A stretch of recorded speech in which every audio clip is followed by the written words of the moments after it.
I see.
Hello once again, everyone. The first plenary for this morning will start in 5 minutes. We invite everyone to please make your way back to the plenary hall so we can start on time. Thank you, and we look forward to starting the program with you shortly.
May I now invite the host for the Driving Actions and Solutions Plenary from the Climate and Clean Air Coalition, Ms. Amanda Curry Brown.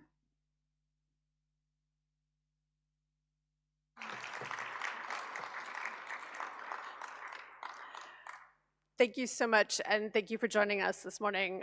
I'm so pleased to be up here for the plenary on driving actions and solutions, and I'm so excited about the panel we've assembled for this morning. I have so often talked about going to meetings and people talk about air quality and they talk about the effects of air pollution, and everybody comes away saying someone should do something. And today we're going to hear from a lot of people who are doing something, and I think it is really exciting and really inspirational. So without further ado, I will introduce, to give some opening remarks, Mr. Philippe Brunet from the SDC Regional Thematic Hub in Bangkok.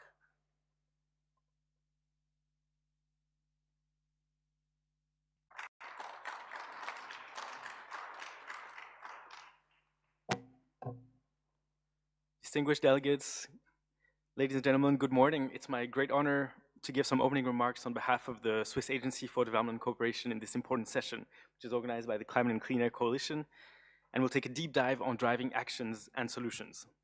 And let me start with just a few numbers. A human being requires about 1 kilogram of food per day, some 2 to 3 liters of water, and some 13,000 liters of air every single day. And what is in every liter of the air we breathe matters so fundamentally for our health, as WHO and doctors have been telling us for years. And it is somewhat striking that we have not been paying sometimes more attention to what that air contains. People in Switzerland today mostly enjoy clean air, but it hasn't always been that way. Since the 1980s, we've managed to reduce annual PM10 concentrations from around 40 micrograms per cubic meter to about 10 to 15 micrograms per cubic meter today. Strong regulation combined with fiscal and financial instruments, concrete action plans, and continuous and comprehensive monitoring have allowed us to bring down pollution levels significantly. But we still have some way to go. Air pollution in Switzerland still leads to about 2,300 premature deaths every year. And the total annual health costs are estimated to be over $7 billion, so corresponding to about 0.8% of GDP. And at the Swiss Agency for Development and Cooperation, we have supported efforts to improve air quality for over 30 years. We see it as essential for meeting the Sustainable Development Goals due to the health, economic, climate, and environmental impacts of air pollution. It's also key to meeting the promise of leaving no one behind, which is at the heart of the 2030 Agenda for Sustainable Development.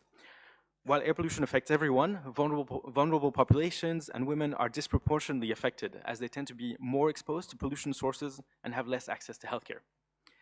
From our experience in Switzerland and in our international cooperation, I just want to highlight a few important levers for driving action. Firstly, generating a solid evidence base to inform policy making. And one example is to precisely know the sources of air pollution in order to know where to focus efforts. In China, with Swiss research partners, the Paul Scherrer Institute, which is here at this conference, and ETH Zurich, and with the Chinese Academy of Sciences, we have supported the development of innovative techniques for air quality monitoring that enable near real-time source apportionment, which could be game-changing for policy making. These have so far been piloted with 5 cities in China. And making the economic case is also essential to secure sufficient resources for action. And here, the upcoming Global Economic Assessment of Climate and Clean Air, being developed by the CCAC, will make a very important contribution in this regard. This evidence can help get the effective policies in place, which requires a smart mix of measures, as many of yesterday's sessions outlined, combining well-designed regulations, accompanied by taxes and incentives, and action plans with strong enforcement and monitoring. To then actually achieve reductions, we need to work within and across sectors to identify concrete solutions tailored to the context and that are scalable. It's also clear, and we heard this in many of the sessions yesterday, that it's not only a technological issue. The social and cultural dynamics and the economic feasibility of the measures are just as important for success. And listening to the people who are closest to the problem, and hence closest to the solutions, is really critical. We're glad to be starting a new project together with Germany and led by GIZ, the Southeast Asia Climate and Clean Air Initiative, or CCAC in short, that aims to tackle the thorny issues of agricultural burning, forest fires, and waste burning in the Mekong region, finding workable solutions together with the farmers and with communities, and engaging the private sector and policymakers at all levels. Let me also mention the importance of regional collaboration. Air pollution is a transboundary challenge that knows no borders, and successfully addressing it requires going beyond national action alone. So we have been increasing our engagement to support regional efforts to tackle air pollution in Asia in recent years. We're working with the World Bank, with ICIMOD, and with the governments of India, Nepal, and Bangladesh to strengthen air quality management analytics, governance, and cross-jurisdictional coordination across national and state levels in the Indo-Gangetic Plain, the region that is most affected by air pollution in the world. And through the CCAC initiative that I just mentioned earlier, we stand ready to support ASEAN in its efforts to tackle transboundary haze pollution and implement its second haze-free roadmap. And together with Clean Air Asia, we're supporting regional knowledge exchange among Asian cities. I would also like here to recognize the leadership of South Africa and Dr. Patience Gwaze, who we'll be hearing from in a moment, in elevating air quality as a priority within the G20. This session and the programming at BAQ generally is very much in the spirit of the Cape Town Ministerial Declaration, which highlighted the importance of international collaboration to combat transboundary air pollution and particularly encourage collaboration on regional clean air programs to share expertise and solutions. And finally, I want to underscore the importance of strong coalitions and partnerships to drive action. We need to engage all stakeholders, public and private sectors, civil society, academia, in a whole of society approach. A powerful example of such an alliance is the Climate and Clean Air Coalition, which brings together over 200 partners, state and non-state, which are all committed to the protection of climate and improving air quality through actions to reduce short-lived climate pollutants. Switzerland is proud to be a partner of the CCAC, and we have been one of the main donors to the coalition, contributing over $22 million since 2013. And let me highlight just two elements of the CCAC's current work, starting with its Clean Air flagship, which aims to galvanize efforts to accelerate clean air action. Today, the CCAC will be launching 2 new packages of sectoral guidance on road transport in the Air Quality Management Exchange, AQMX, vehicles emission standards, and inspection and maintenance of vehicles. These are a complement to the transport guidance launched at UNEA 7 on fuel quality, and we'll be hearing more about them in the panel.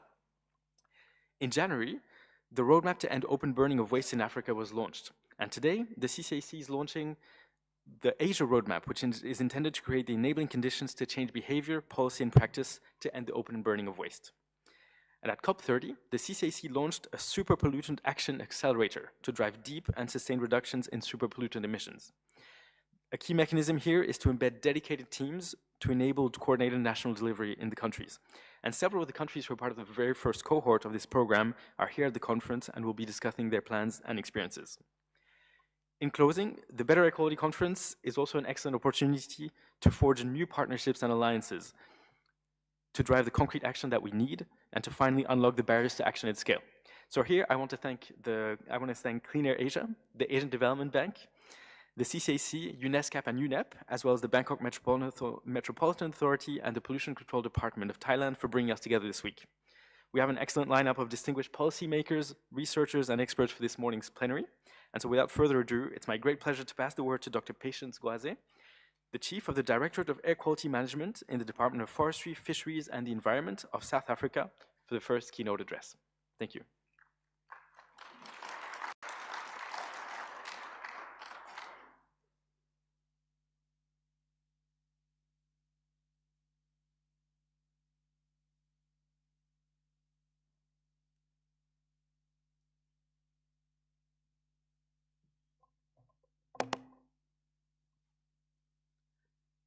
Distinguished guests in the room, CCAC, Clean Air Asia,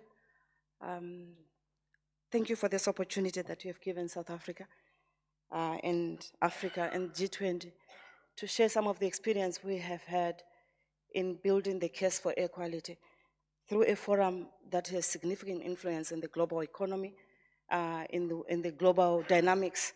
And it is our view as South Africa that building political will through the G20 will fast track all the interventions that we are proposing, we are implementing in air quality for a better future. I'll give a perspective on the G20, the work that we undertook, the political will that was put together. And in doing so, I would like to acknowledge a couple of colleagues. I would like to acknowledge the Climate and Clean Air Coalition for the support in developing this case, as well as the technical paper. I would like to acknowledge the UNEP, the Council for Scientific Research in South Africa, as well as the Clean Air Fund for the support. The declaration was made on the 17th of October 2025, and it was an exciting moment for air quality in the country as well as on the globe, and we call it the Cape Town Declaration. This declaration took us from Kruger National Park, where we demonstrated from the biodiversity perspective the de-horning of the rhino for the protection of rhinos, until Cape Town, where we then put forward the declaration for the country. What was the focus for us, and why did we put this declaration forward? And why did we separate this declaration from climate change? We understand the core benefits, but we also recognize that without pulling out air quality from the climate change negotiations, we will continue to get air quality discussions being lost, particularly into the components of core benefits, without elevating the issues of health and human health impact that are critical for us to pull out from the global discussions and global agenda. So we also acknowledge that there is a lot of work that the United Nations is undertaking. The United Nations General Assembly activities, the UNEP Resolution 610, the World Health Assembly Roadmap to Clean Air, the World Bank report that came out, and in the G20 declaration, we took all of those activities and considered not duplicating efforts, but elevating some of the areas that we thought were key focus for the globe to consider in air quality management. So in terms of background, we have heard a lot of on this forum. 8.1 million people are affected globally every year. The cost to the economy is over 6 trillion annually, or 4.6% of the GDP of the globe. These impacts are felt globally. However, 95% of the deaths are linked to pollution in developing countries, to women, to children. They are vulnerable, who in most cases are the ones that least have the expertise and the financial resources to address poor air quality in their households. I think there was a comment yesterday about a woman driving a child to work and understanding the intervention that she can put in place. But the common communities and the poor do not have the kind of luxury to make different decisions in most cases. The pollution impacts are not shared equally and are subject to geography, to demography, and the economy. And 700,000 children are affected under 5 every year. So there is the challenges of standard growth, challenges of pregnant women, and the magnitude of the problem are expected to increase due to globalization, population increase, urbanization, and economic growth. We also understand that improvements to air quality have been shown to return significant benefits to the economy and to human health. So in terms of investments, $1 in air quality investment in some countries, they've seen a $30 return in terms of human health care cost in terms of the economy. The World Bank says that by 2040, if we happen to halve the challenges of air pollution, we could reduce that by 28% and continue to increase the global economy. So the case for air pollution is that with investment comes significant returns. In the technical paper that we put together, we identified 4 challenges: transboundary pollution, access to monitoring and data, the challenges of capacity, the issue of funding and resourcing, which we have had many discussions yesterday. And we also then provided within each of the 4 components the countries that have put interventions in place through case studies and how those interventions have been recognized, and to show that these challenges can be overcome through concerted effort. So the challenges that we have to deal with around cross-border pollution, where has it worked? It has worked in Asia, it has worked in Europe. It can work if it's implemented in other countries like Latin America and Africa. Air pollution knows no boundaries. Applying an air-shared approach in addressing pollution is critical. We had the example from India yesterday through a separate engagement. Evidence-based collaboration, acting on all levels of government. Our governments have got multiple levels that create complexity, even though air pollution does not know any boundaries. The context of addressing measures, multiple pollutants through multiple sectors to address the problem simultaneously and looking for synergies. harmonizing approaches and standards, policies where possible, and building technical capacity. We will recognize the challenges that many countries lack reliable data and reliable monitoring information. There's a lot of information available. It's a matter of integrating the information that we have to apply a range of available tools, focusing on incremental improvements. It's always easy to take difficult to take the first step, but once the first step is taken, it's now important to build on what we have built.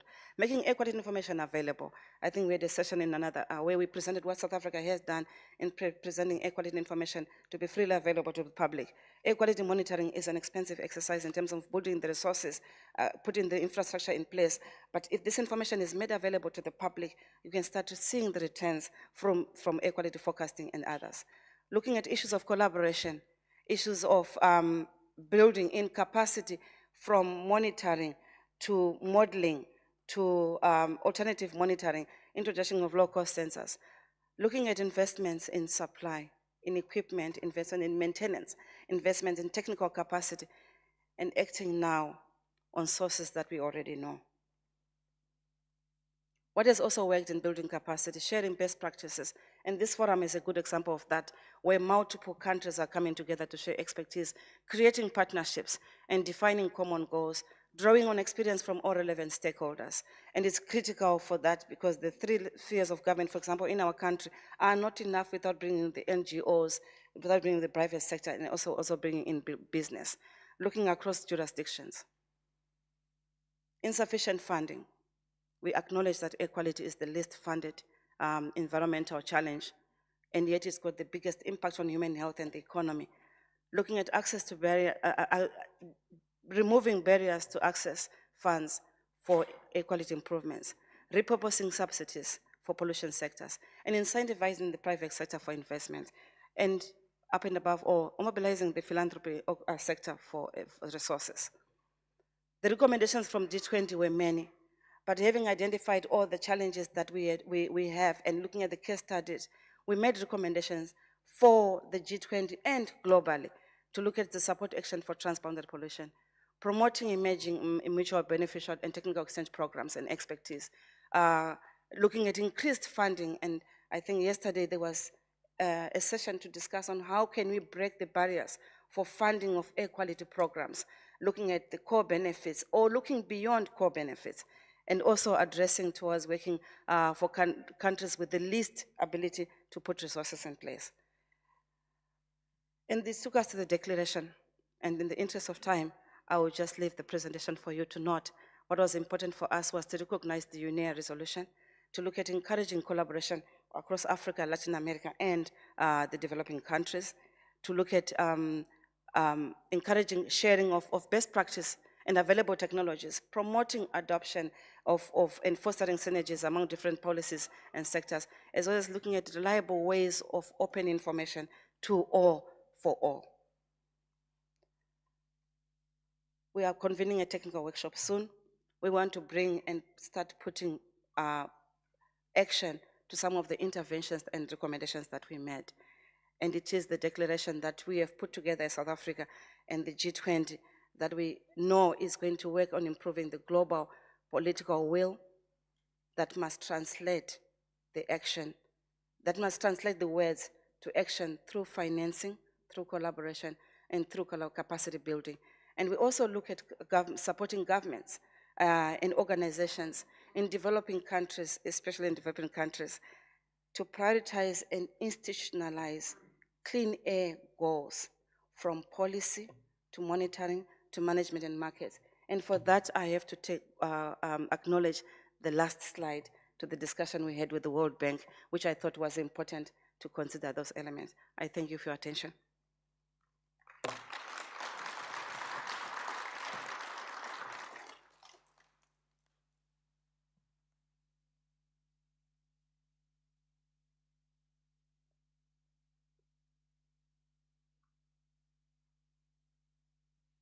Thank you, Dr. Patience, and I think that really sets the stage for our next presenter, Dr. Eric Zussman, who's a senior policy researcher at the Institute for Global Environmental Strategies, who's going to talk about a bit further about breaking down barriers to action.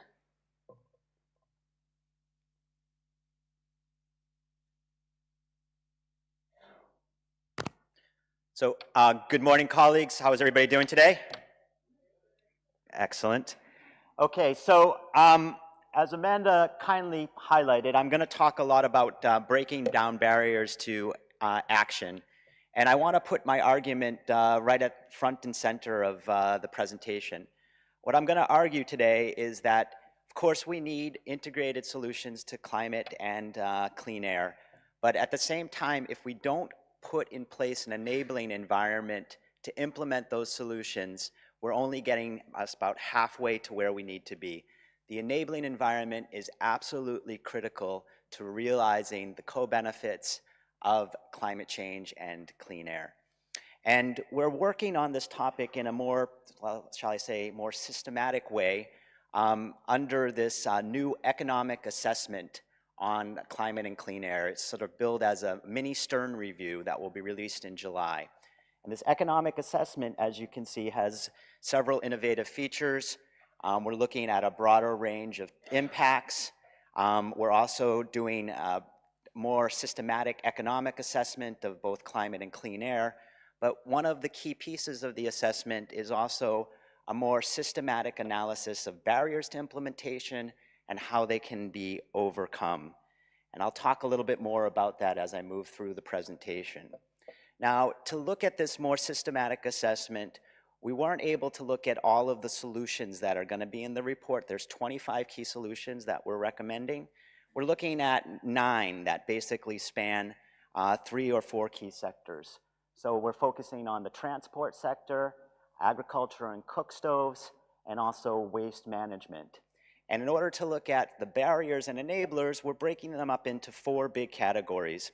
I want to highlight that this is not the only way to break these categories up, and also these categories can be mutually reinforcing, sometimes causing lock-ins, but at the same time, if we strengthen the enabling environment, there's also strong potential for virtuous cycles of reform that can build momentum and drive transformative change.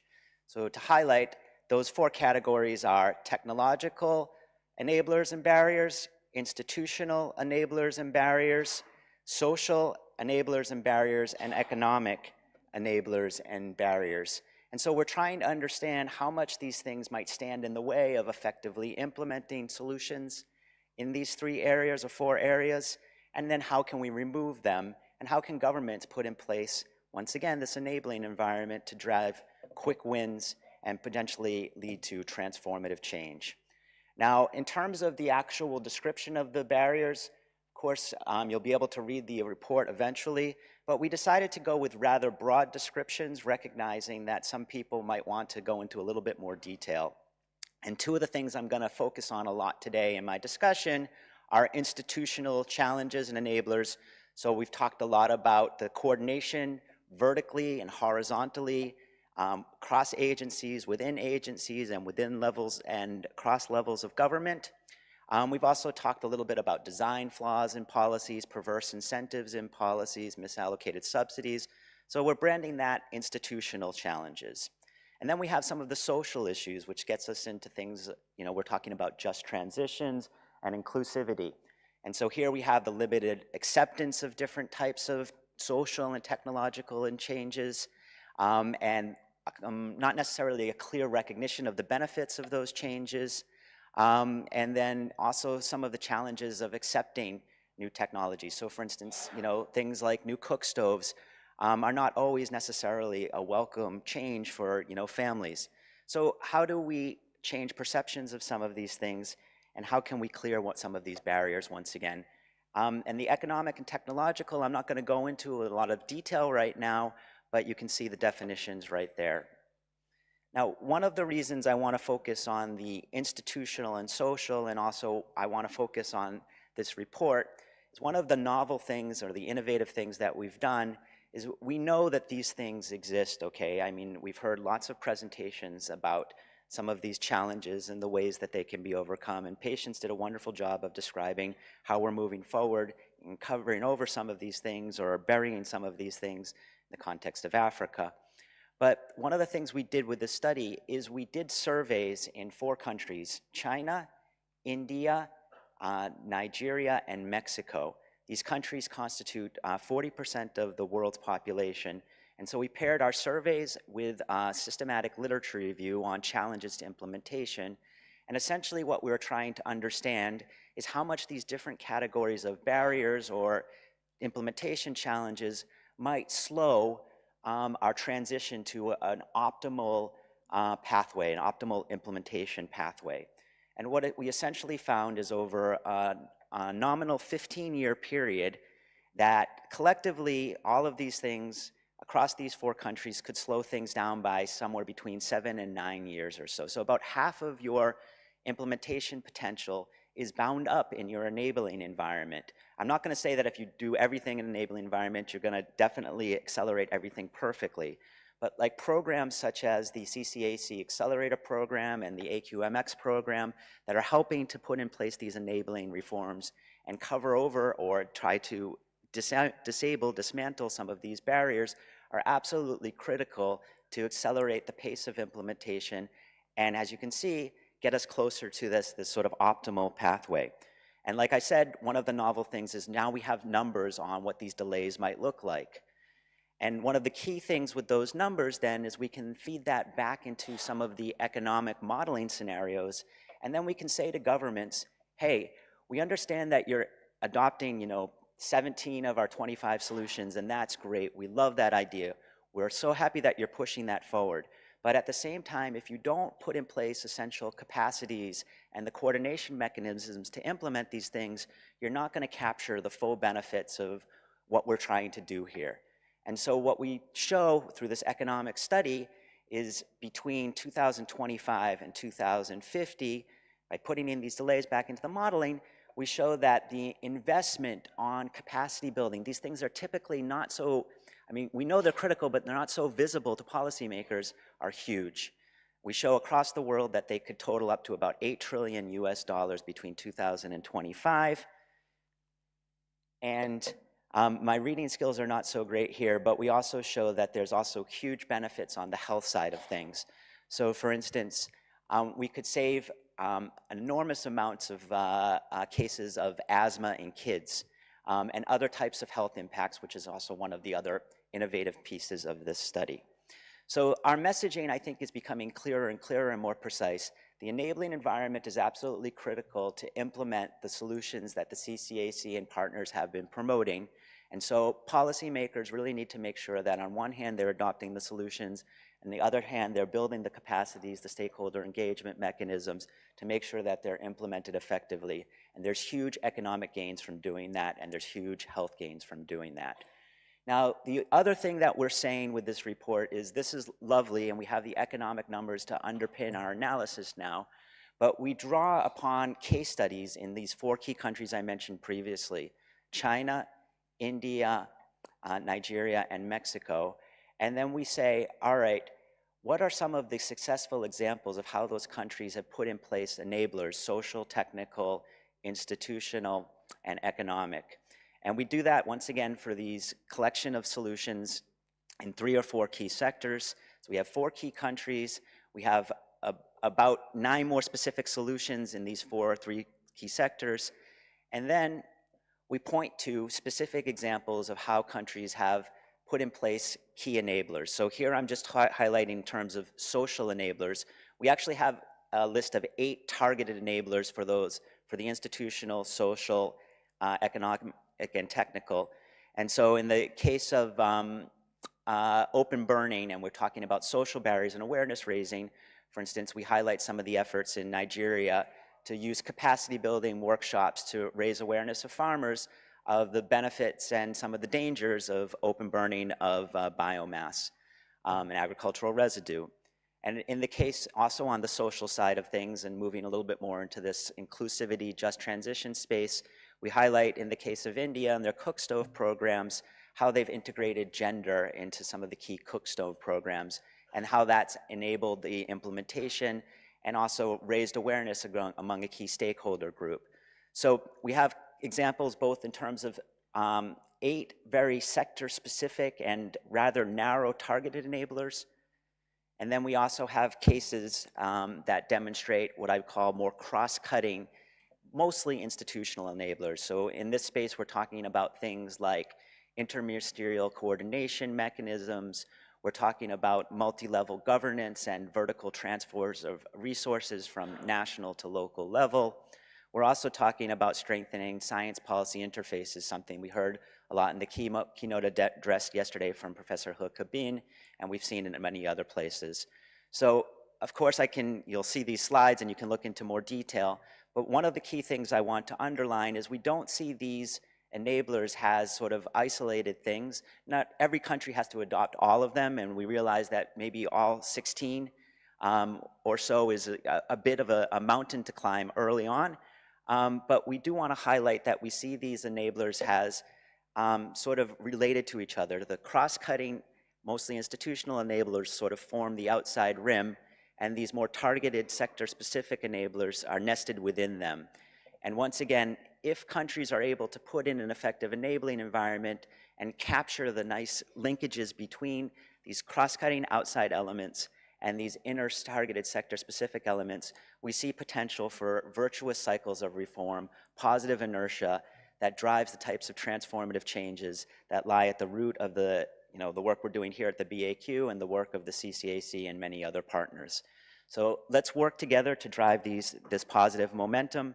And I think the last thing I'm going to highlight is if we're going to do this, and if we're going to build political will to do this, the last thing I would love to see us get behind is stronger presence and recognition of the importance of clean air in the SDGs.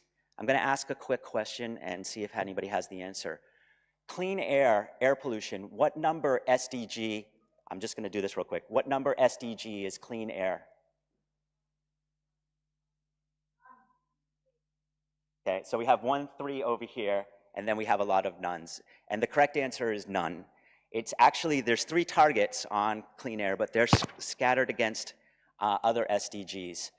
And what's happened is about 30% of countries in their SDG, their VNR reports, don't mention clean air once, and about 60% of countries mention it less than 5 times. If we're gonna build political momentum and get the attention of ministries of foreign affairs and finance, we need to have a clean air goal, and we need to feature prominently in SDG reporting. I'll stop right there. Thank you very much.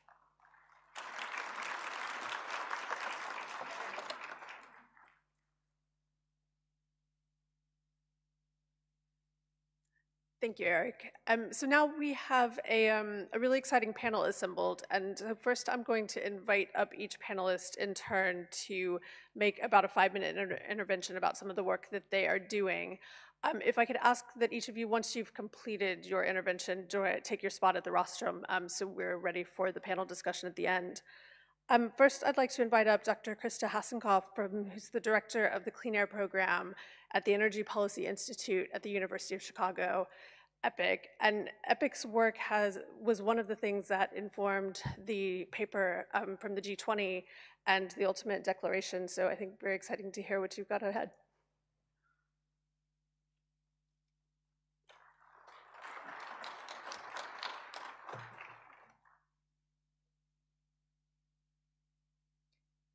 Good morning, everyone. It is wonderful to be here, and thank you so much to the session organizers for the invitation to join today. So to get right to it, one of the things we've heard already this morning throughout the conference, pretty much at every conference on clean air, is the lack of funding. And so I wanted to take a beat and talk about what does that look like in concrete terms across the world. So we're going to do a quick comparison. So let's take Norway. Population 6 million. The number of total life years lost due to PM 2.5 relative to the annual average WHO guideline, 0. Pretty nice air apparently in Norway. The number of high quality reference grade monitors sharing data in a fully open way, 66. Pretty good number for a country that size. So now let's compare it to not 1, but 3 countries, Bangladesh, DRC, and Guatemala. These countries have the highest PM 2.5 levels in their region on an annual average basis. Population of those combined, 300 million, about 50 times Norway. The total life years lost due to PM 2.5 in these 3 regions combined is 1.3 billion. And the total number of high-quality reference grade monitors currently sharing fully open data that you can access historically and in real time anywhere in the world? 0.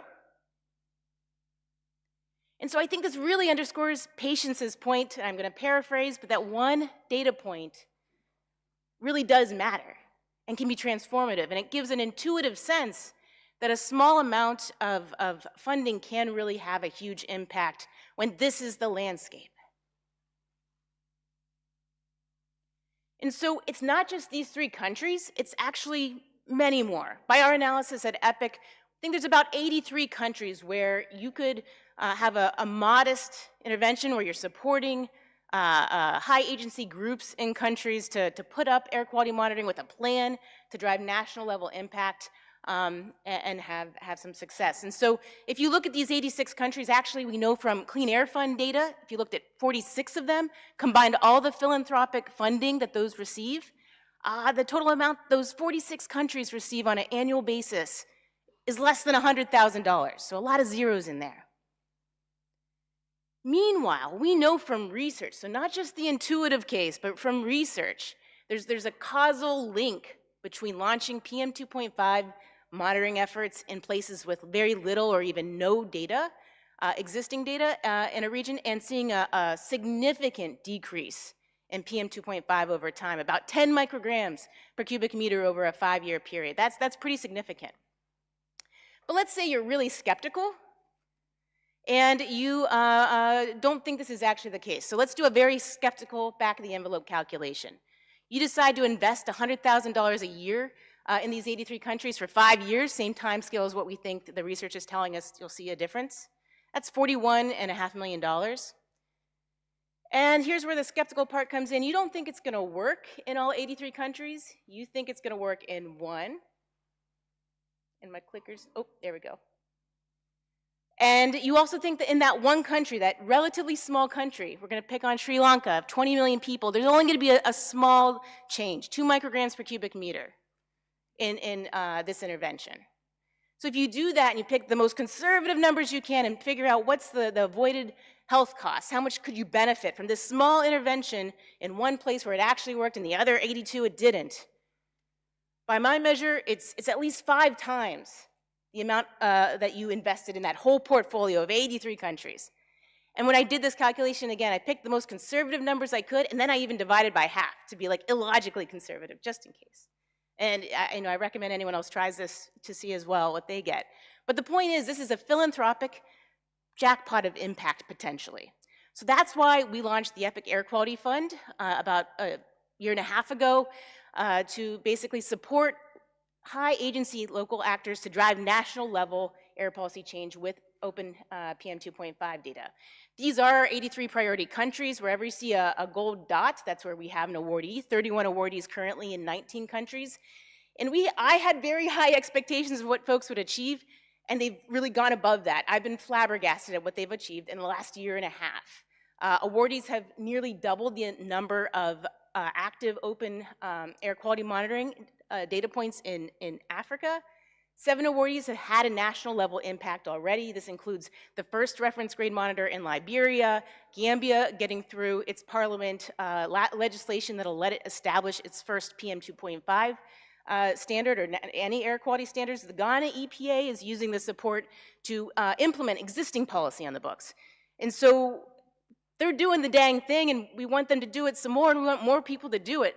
And so that's why today I'm so excited to share that we're opening up another round and a call for applications. And I can't think of a better group of folks or with a better network across the world to help us get the word out. So please let your colleagues know this opportunity exists. If you see anyone from EPIC around, we have cards to give out to share this information. So thank you very much for your time.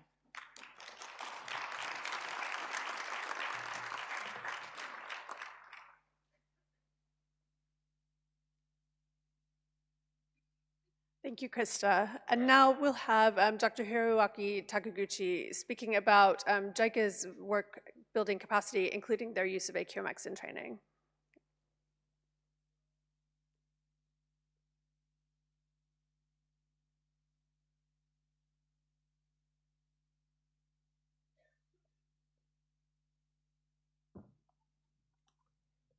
Good morning. My name is Hiroaki Takiguchi. I'm from Japan International Cooperation Agency, JICA.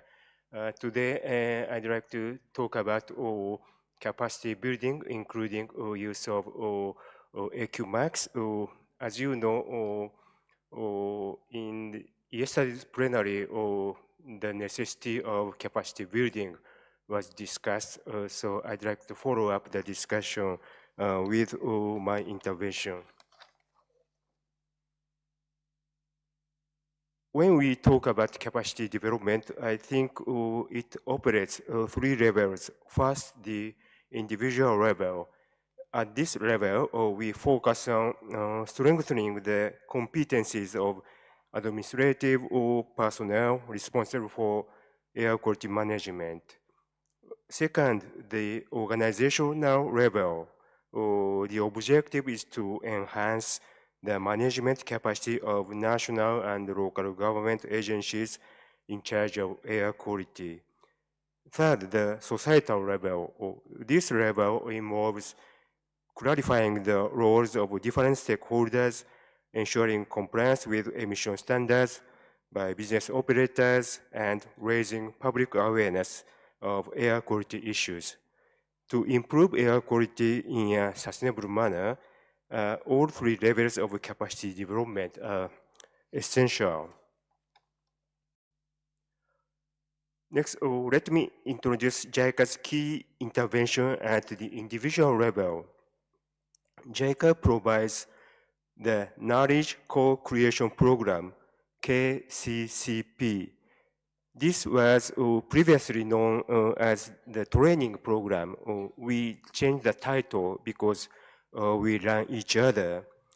One KCCP focuses on air quality management. I serve as the coordinator of the program, and this is a one-month program held annually at JICA Yokohama.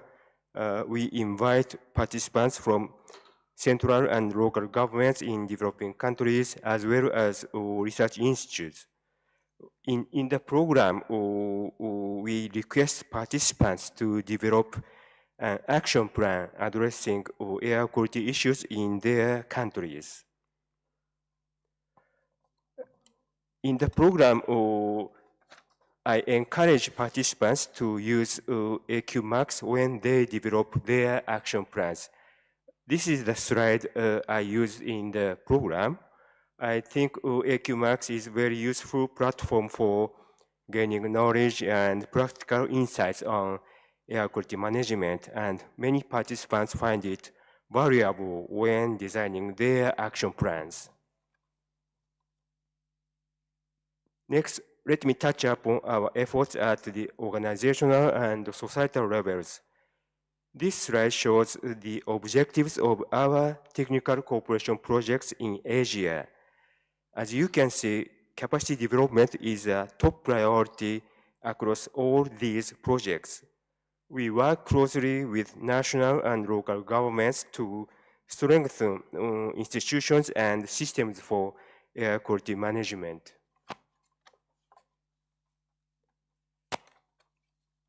This slide illustrates the wide range of stakeholders involved in air quality management, not only the environmental ministry, but also relevant ministries, local governments, researchers, and private sector organizations. Improving air quality requires coordinated actions by all these actors. Here is one example from our project. In the PM 2.5 project in Thailand, we organize seminars and training sessions for stakeholders to strengthen their technical understanding and institutional capacity. I will stop here. Thank you for your listening.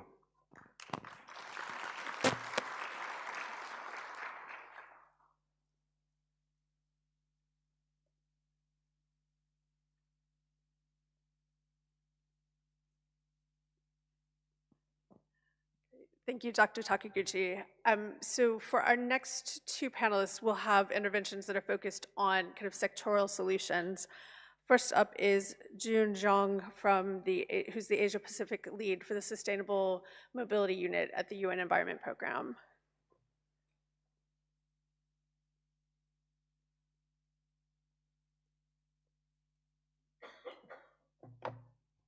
Good morning.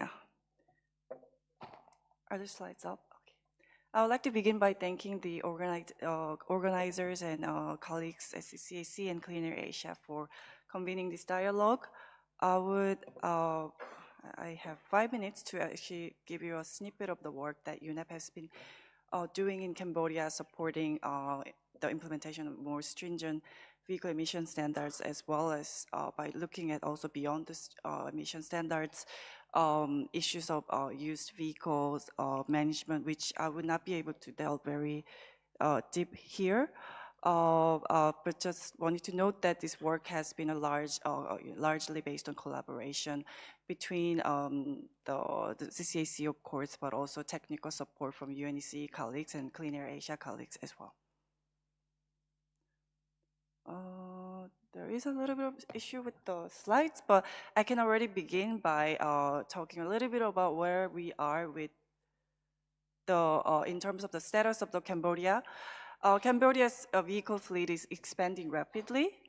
If you have been to Phnom Penh, you can see compared to, especially somebody who living in Thailand, the number of vehicles are comparatively much smaller. That also presents an opportunity where that we can leapfrog from before so many more vehicles enter the market.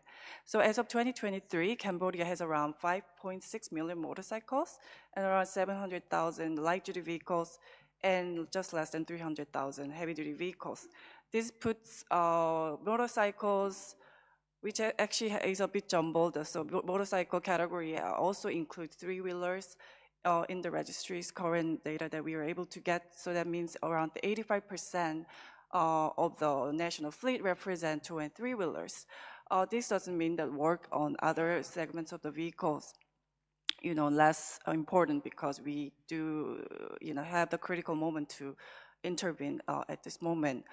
Another thing to note that is high, predominantly portion of the vehicles when they're first registered are secondhand imported from abroad, mainly coming from the US, Korea, and Japan, etc. This means without intervention, according to our baseline exercise on fuel economy, this average fuel economy is projected to worsen with the growing fleet, and also the fleet becoming, in terms of trends, becoming older and also bigger, and therefore less fuel efficient. So this is going to reach more than 3 times the target set on the Global Fuel Economy Initiative. And this is, we do note that the Cambodia also does not have national fuel economy standards for vehicles yet. What are the status of implementation regarding vehicle emission standards? Euro 4 has been implemented in 2022, and since the adoption of Euro 4, UNEP, with the support of Clean Air Asia, in close collaboration with the Ministry of Environment, has been supporting the implementation of the Euro 4. Euro 5, it's in I would say it's in a transitory stage. The first goal was to implement around 2025, but based on the latest consultation, it's still in transition phase. We note that 2027, as far as I know, is the target timing for Euro 5 transition. But at the same time, Ministry of Environment Cambodia has been very proactive and already setting out the roadmap for Euro 6 adoption. And this has been from the very beginning under close collaboration between CCAC and UN Environment, and with the technical support of Clean Air Asia colleagues. The Euro 6 roadmap has been developed. And on the course of achieving that, we have undertook several capacity building events starting from May 2023, and a couple more follow-up discussions around the issues of used vehicles management and also vehicle emission standards and also fuel quality monitoring guidelines that we developed together. And most recently in June 2025 with the key delegation from Cambodia involved in vehicle inspection, visiting the sites in Thailand. What is a couple of technical support output? I'll be very quick to just cover the remaining slides. So the monitoring guidelines for fuel quality and also safe vehicle emission standard have been developed together to support Euro 4 implementation. Roadmap for Euro 6 still pending joint ministerial declaration. This is why we are excited to announce that with the new CCAC support and in the continuation of the successful partnership between Clean Air Asia and UNEP, we are about to launch another journey to really push towards the remaining steps, capacity building opportunities, and also additional consultations that I really need to make sure that all the stakeholders are aligned towards the adoption of Euro 6.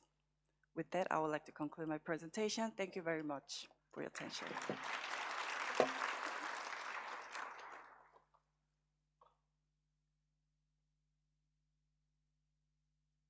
And now we'll have Ms. Miho Hayashi, who's Program Manager at the Institute for Global Environmental Strategies, talking about the launch of a roadmap for eliminating open waste burning in Asia.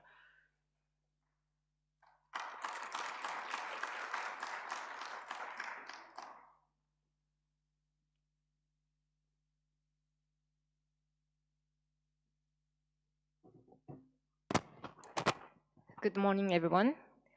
First of all, I'd like to thank CCAC and Clean Air Asia for inviting me and speak about the project we have done with the fund of CCAC today. My name is Miho Hayashi. I'm a program manager from Institute for Global Environmental Strategies. So today, actually, we haven't heard a lot about the waste burning. We heard about the agricultural crop burning, but today I'm going to talk about the burning of the municipal waste. And then I'd like to show some numbers for you to easily understand the significance of the impact. The first, 256 million tons of waste is burned annually in Asia. And then out of that, most of the part is burned roadsides, backyards, and the streets. And then the small portion is burned in a dump site, but even though it's small, the toxicity level is quite high because lots of materials, elements are dumped in the dump sites. 62% of the global black carbon emission is actually generated from Asia.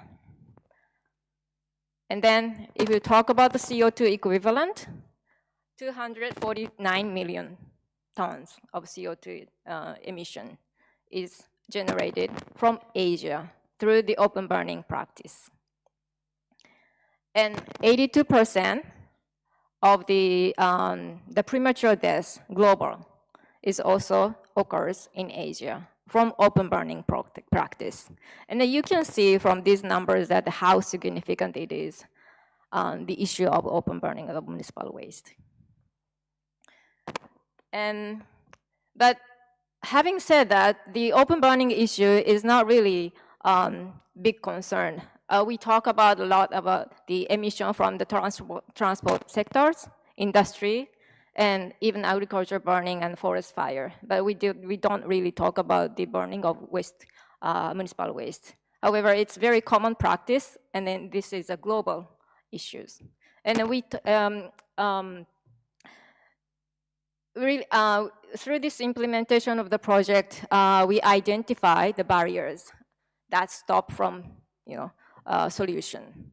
And then, as Eric also mentioned, the institutional capacity, weak enforcement. That's the really big barriers. And why does that happen? It's a low political will, and also the fragmented institutional institutions, the responsibilities. That we also heard from the session yesterday, and I guess the Department of Pollution Control from the Thailand also mentioned. Then we really agree with this result. So what unlocks the political actions? The first, the commitment, national commitment is very important. And we, in this session, that we talk about integration of the air, clean air into the climate strategy. Yes, but the same way, we need to integrate the waste management into the air quality strategy and also the climate strategy. That's how we can improve the political will. And another one is the alternative options. We need to provide alternative options to stop open burning of the waste. Basically, we also identify the causes why people continue practicing the open burning. It's because there is not enough waste collection service, and also there is no proper waste disposal site management at dump sites or even landfill sites. That's the major reason why people continue doing it. And then we also repeat saying that the regional collaboration is quite important.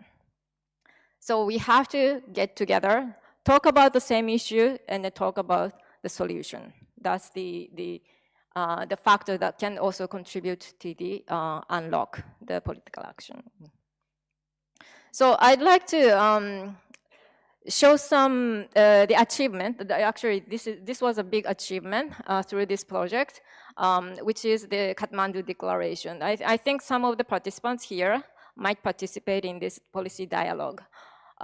We gather the participants from different sectors, NGOs, academias, of course, policymakers. And then not only from the waste sector, but also from climate and the air quality management.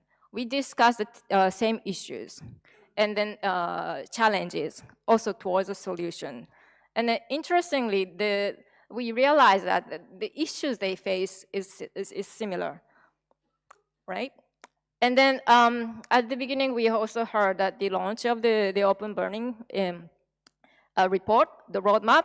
But again, we would like to duplicate, even multiply this movement of the regional activity towards the region and towards the global. This open burning roadmap is available online, and actually the roadmap for Africa has been already published thanks to the effort from the Engineering X and also the practical action. The roadmap for Latin America and the Caribbean is also coming up, led by the ISWA. So we call for the regional effort. We are going to not only stop just by developing the roadmap, this needs to be implemented. Then we really ask for your collaboration. So if you are interested in joining us, please feel free to reach out to me. Thank you very much.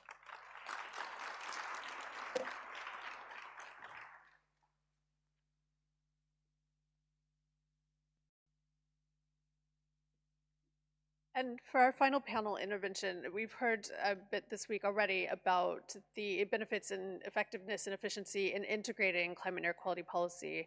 So we'll have Dr. Zhang, who's a research associate at the Chinese Academy of Environmental Planning, to speak about China's experience with finding synergies between air pollution control and climate change.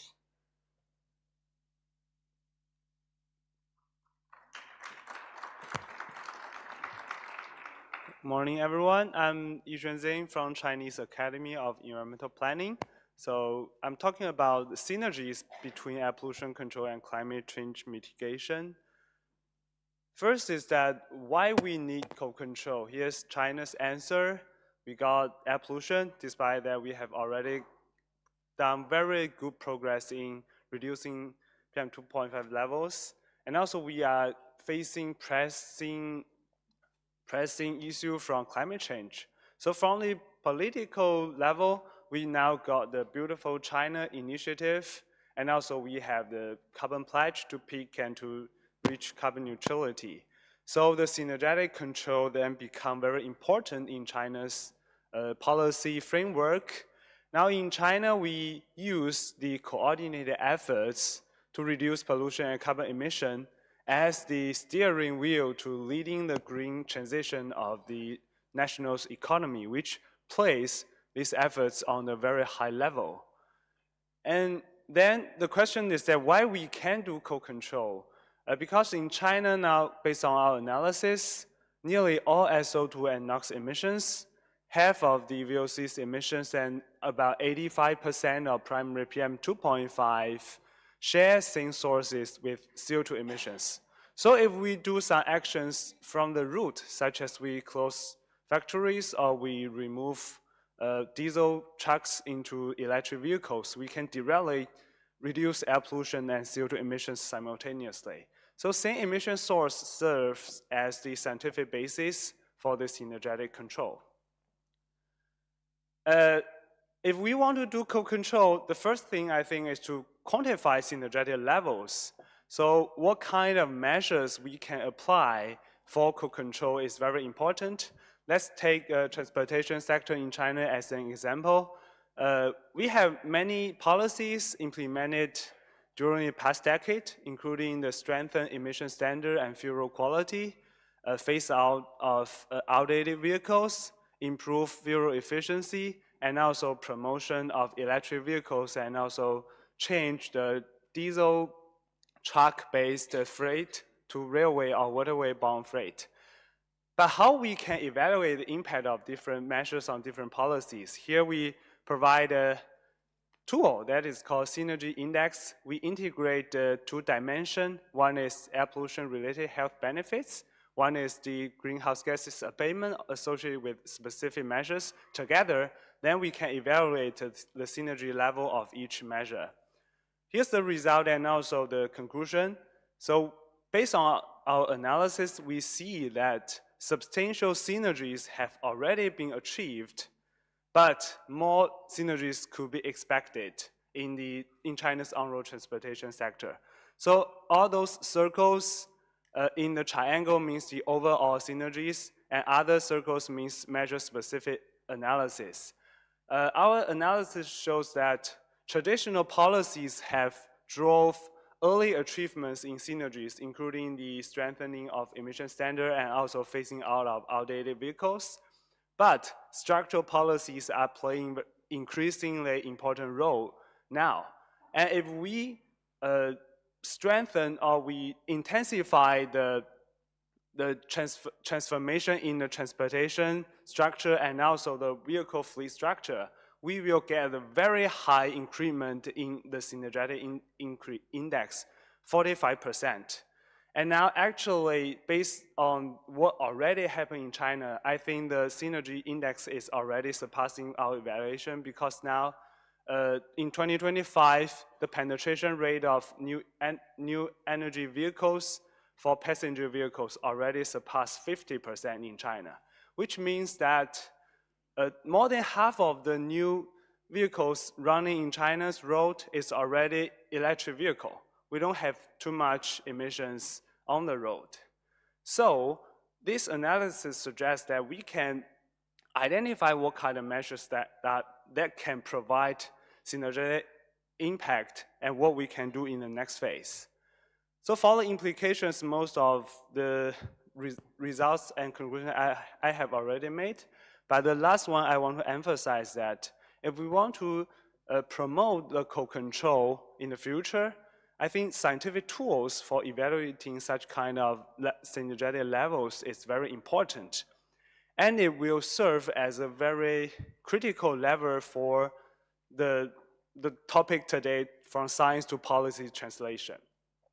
Okay, so that's all my presentation today, and we are very happy to promote co-control idea and also welcome collaboration for building new scientific tools. Thank you.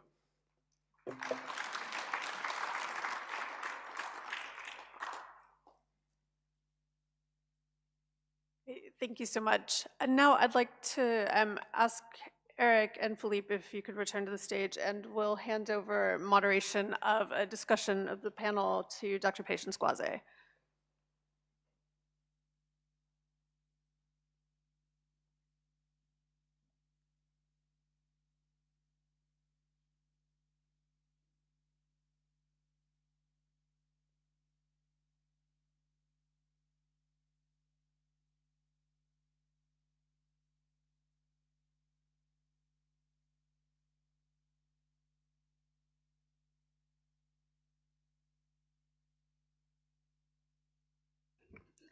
Thank you to the panel members. I will be asking a set of questions for your intervention. I'll start with Philip, Hiroaki, and Dr. Zeng. My question is follows. What opportunities do you see for government to work together to achieve global action on air quality? What action do you see for government to work together to achieve global action on air quality? Thank you. Okay, thank you for your question. I think traditionally air pollution has been viewed as a local or national issue. But in recent years, its severity and cross-boundary impacts have gained increasing global attention, such as G20 declaration. So in response, international and regional organizations have begun offering useful tools and platforms to support coordinated action. As I presented, AQMAX is one of the examples. It provides practical and accessible guidance for strengthening air quality management systems. Another example is ESCAP's platform for the regional action plan. It helps Asian countries share experiences, track progress, and align their efforts. So I see a great opportunity for governments to fully utilize these tools, learn from each other, and harmonize their actions. I would say collaboration does not always require new mechanisms. Often it starts with making better use of what already exists. That is my response to your question. Thank you. Thank you very much. Felipe? Sure, thanks for that question. And I think perhaps the good news is that there are many, I would say there are many opportunities for governments to work together, and there's a whole menu of options with different geometries, also different degrees of formality. One possibility, of course, are bilateral cooperation projects, like we've had from Switzerland with India, with China, with Mongolia on air pollution. Also fostering South-South cooperation, which we've been doing among countries in Latin America on air pollution, looking at transport emissions, for example. And then there are also more formal ways of collaboration, of course, and this depends a bit on the region you're in. For us in Switzerland, one for working internationally on air pollution, what has been really critical has been the United Nations Economic Commission for Europe Convention on Long-Range Transboundary Air Pollution. That's a mouthful, LRTAP in short, which also has 7 protocols. So that's then a formal convention that brings together, I think it's 51 governments working on air pollution. Here in Southeast Asia, ASEAN has a transboundary haze agreement with then a whole institutional structure under that. The colleague from JICA just mentioned also with UNESCAP, the RAPAP platform. So here also bring together member states, and then I would just mention Thailand has also initiated, for example, in terms of sub-regional collaboration, a clear sky strategy with to its neighboring countries, with Laos and Myanmar. So bring the 3 countries together to work on these shared priorities in terms of agricultural burning, for example.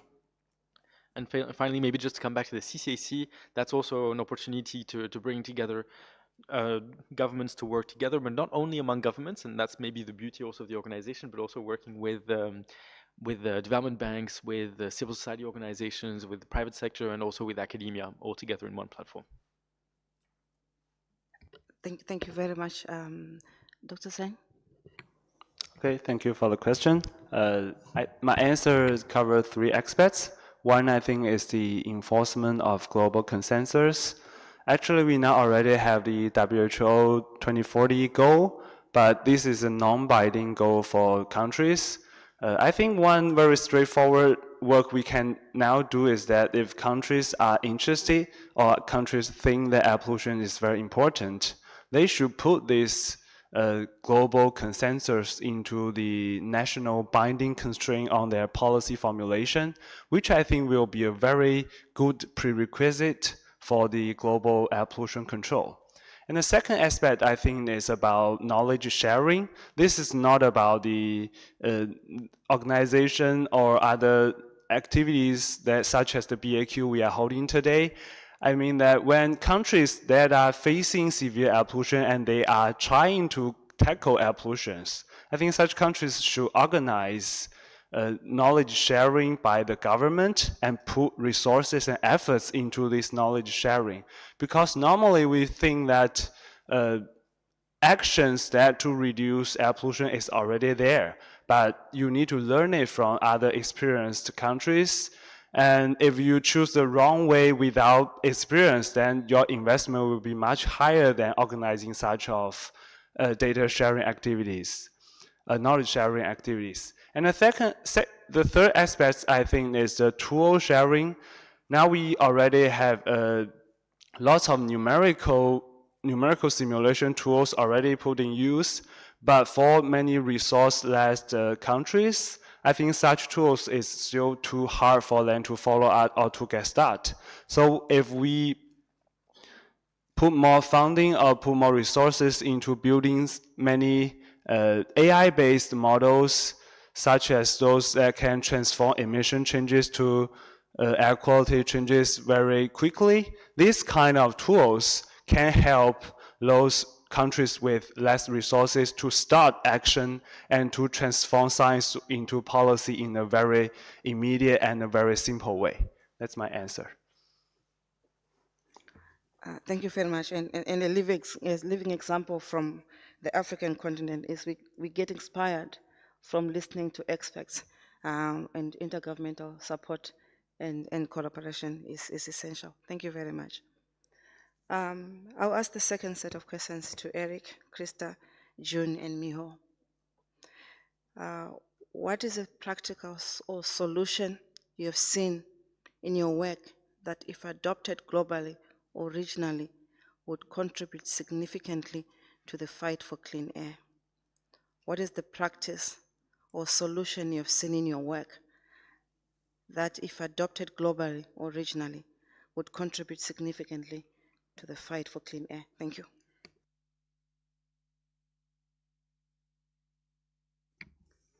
Thanks for this excellent question. I'm gonna point to three things, actually. Okay, so the first one, I just want to reiterate what I said at the very end of my presentation. I think the SDGs discussion needs to feature clean air, and this is because these are the people that are determining how budgets are allocated are paying a lot of attention to the SDGs. And they're using the SDGs in some ways as markers for how they're allocating funding. So I really want to push very strongly at the global level for greater recognition of the importance of clean air.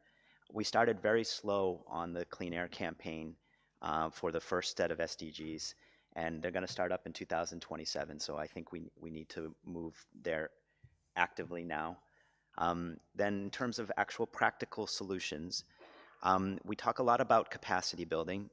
I think we really need to put an adjective in front of that and say sustainable capacity building.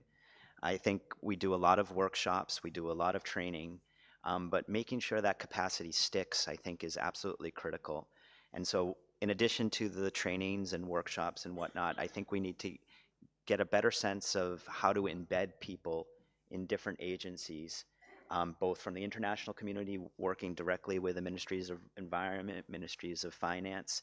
And then I think we need to also do a better job of taking people that are working in those ministries of environment and finance and bring them out to the international organizations so they can understand how to develop funding proposals and some of the more technical elements. So those types of sustainable capacity building programs, I think, are absolutely essential. And they have to happen not only at the national level, but also at the local level where the capacity elements tend to be most limited. And then I think the third thing I want to say is a greater cooperation between ministries of finance and ministries of environment. And I know you asked for practice, but this is a sort of future practice. One of my challenges, I think, for the BAQ for 2028 or 2029 is let's have a target of maybe 5% of the audience should be ministry from the Ministry of Finance. These are the people that are allocating resources, and we see that the budgets and the resources to actually do the things we want to do are not necessarily there. But I think we're building a stronger economic case for those allocations, and I think that type of collaboration is critical. Thank you very much. And there's a challenge to BAQ for 2028, 2029. Thank you. Over to you, Christine. Thanks for the question. So this is a question that's been on my mind, not least because when we started this session, I believe BAQ folks had put up a survey for funders and for folks who might have ideas for projects. So I'm really excited to see the results from that. It's also on my mind because we're working with Clean Air Fund to better understand the opportunity landscape of projects that could be attractive to a particular type of philanthropic donor, one who is currently not in the space. I think there's a lot of opportunity there to do that if we do more outreach and have some projects in mind that would be good stepping stones for those types of donors for that work. And in particular, something that's been on my mind, and I think echoes some of Eric's thoughts around capacity building, and it's something I heard from patients actually earlier this week in a pre-conference session, was around the question, what would a BAQ look like, for example, on the African continent? Something that helps make all of our parts be more than the sum. And I think that's a great question, for example, on the African continent. And there's existing efforts like the Africa Clean Air Network and the Clean Air Forum. What do those look like with greater support and sustainability? And that's an existing effort. What could we do more there? That's, I think, some low-hanging fruit. Thank you very much. BAQ for Africa, eh? Thank you. June? Yes, thank you. I think with this audience, I don't have to argue that transport is the source of emission, large portion of, if not the largest source of air pollutant emissions in many countries. So working particularly on this, UNEP is also supporting through our global electric mobility program many countries with its transition to e-mobility, but also what we continue and traditionally have been always focusing on is fuel and vehicle emission standards. And this we have achieved, I think we can say that we have achieved quite a lot on the global sulfur campaign. Also was through the support of Climate and Clean Air Coalition. We have set a target for each region, and for Africa, and at some point for Asia, this was minimum Euro 4 vehicle emissions and also fuel standards. We can say that we have achieved that. Now this is the mainstream, more than the main for quite some years for this particular region. And now we can already say that Cambodia is already being very proactive about looking at Euro 6 standards, and also in transition stage. And we already know that Vietnam and Thailand have moved towards Euro 5. So this is a continued work area definitely for UNEP.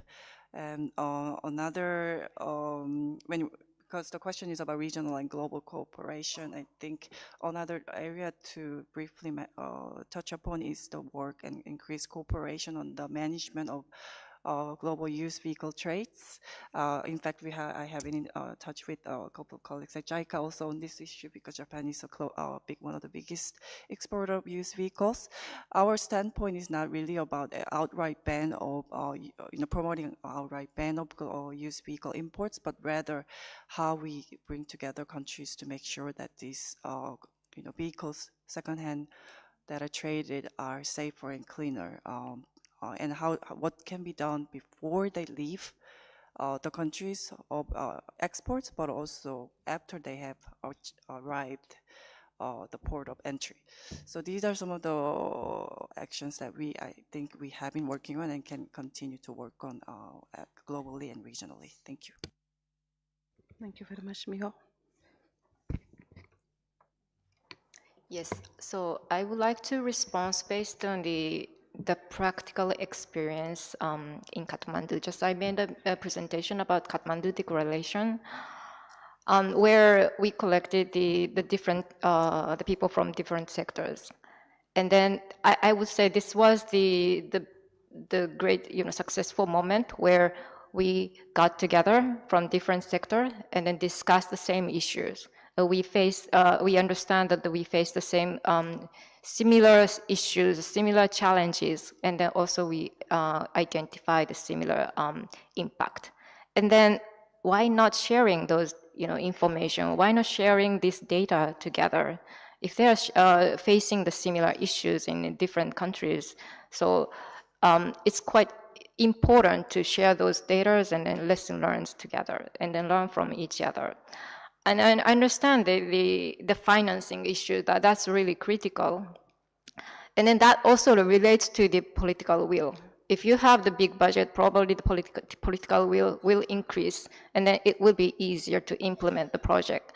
However, then we have to question, how do we, an other way around, if we collect the voices from the ground, and then that collective voice can also raise or mobilize the resources. And we have to think that way. And so what we are going to do from now on is, for example, in South Asia, we approach CCAC, which is the South Asia Cooperative Environmental Program. It's an intergovernmental organization. And they actually agree with our idea and then tackle these open burning issues. So like this, we need to get together and understand the priority of the other people. If we understand the priority of the other people, and then we can use the same language. Like I showed you several numbers at the beginning of my presentation, you have to choose the right numbers to talk to the other people. If we talk, and we understand that waste management is an issue, but if we talk about from the waste aspects, probably the climate people will not understand or will not be interested in talking to us. But if we talk about the CO2 emission that we could reduce by eliminating the open burning of waste, and then they will be interested in talking. And then we can discuss on the same table. So in that way, if we want to increase the political will, we have to understand their political will. Then we can discuss together and then reach for the solution. Thank you. Thank you very much. And to all panelists, I'm going to ask one question and for a few words. Often the first steps can seem difficult or the most daunting. What advice would you give to policymakers as the most important first action they can take in addressing air pollution? Thank you.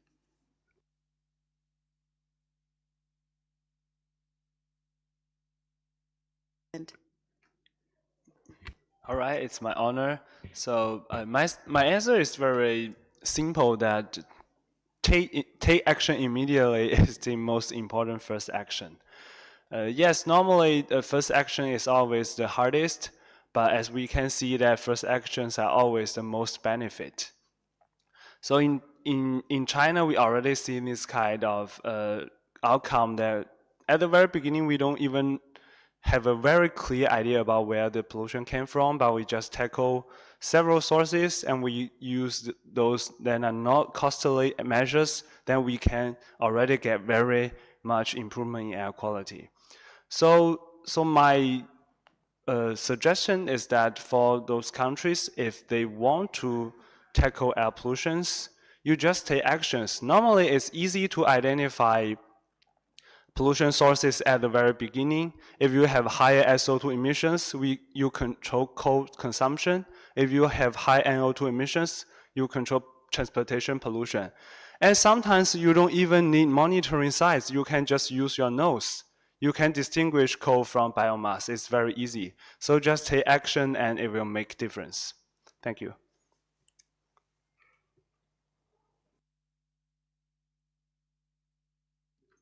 Thank you. Miho? Yes, I just mentioned that we need to understand each other first. If you need to work with a different sector, because our focus is different from the others. So the first step we need to take is to understand each other and then look at this issue from different perspectives, different aspects. And if we understand that the different aspects, then we will be able to find the solution together. Thank you. Thank you. June? Yes, thank you. Yeah, my response to this question will be in the similar vein to the previous respondents. Is that one would be act now, second would be work together. Acting now in the sense that some countries have a critical window for interventions before more vehicles enter their vehicle fleet. When countries like Cambodia, for example, which is a growing economy, and we are projecting to see a lot of vehicle growth, and if unmanaged, if we, without proper handle on what types of second-hand vehicles they are allowing into the countries, what are some of the measures that can put in place per vehicle category in terms of vehicle, efficiency standards. You do have I think, critical window to prevent a lot of air pollution down the line.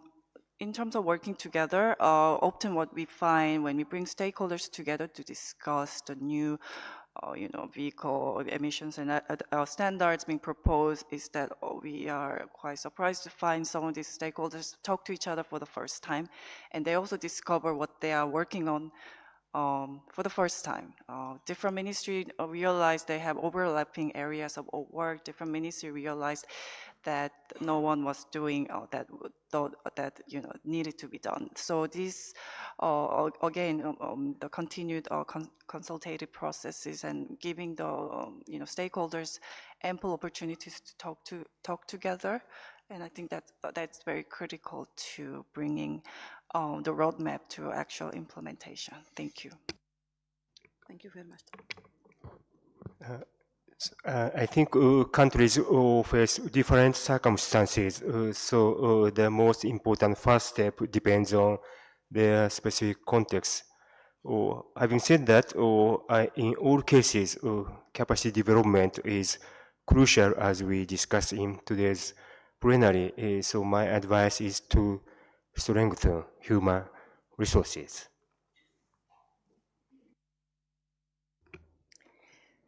So I totally agree with your comments that it's going to depend, of course, on where someone is with their clean air policy evolution in a country. But in the cases where that open data threshold has not been crossed, can be a big initial step. And it's not the case that data on its own somehow drives change, but what we have seen in several countries is that initial data point can start a conversation, can kickstart a series of actions from different parts of civil society, research within the government, and even as someone else pointed out, that it can accelerate regional progress with sharing. We've seen this in the Gambia that started off with a monitor that they got donated 3 years ago from a company. It led to a conversation with the government. The government took on the instrumentation. That led to this legislation I had mentioned around PM 2.5 air quality standards in the making. And now they're working with that data that they had originally put to work with the Ministry of Health on mitigation of hotspots. So it started with that one data point and led to all this other work, and that seems that much more beyond the initial group that started that data. So it can be a waterfall effect, and I think that's quite powerful.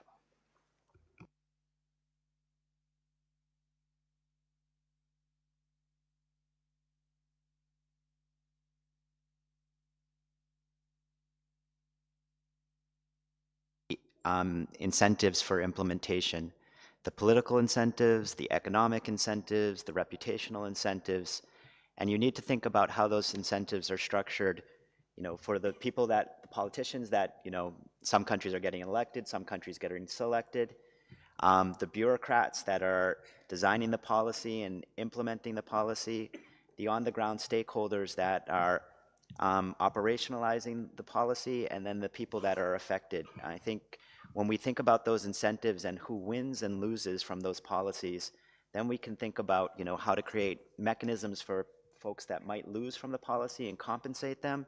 And we can also think about mechanisms that when we have winners to actually magnify or amplify some of those wins so that they can, build, as Miho said, the political will or the institutional will and drive to move things forward. Thank you. Thank you, and I think my co-panelists have already covered almost all. I would just say, I would echo understanding the main sources of air pollution to know where to focus efforts, but also at the same time to take action and to not wait for perfect data.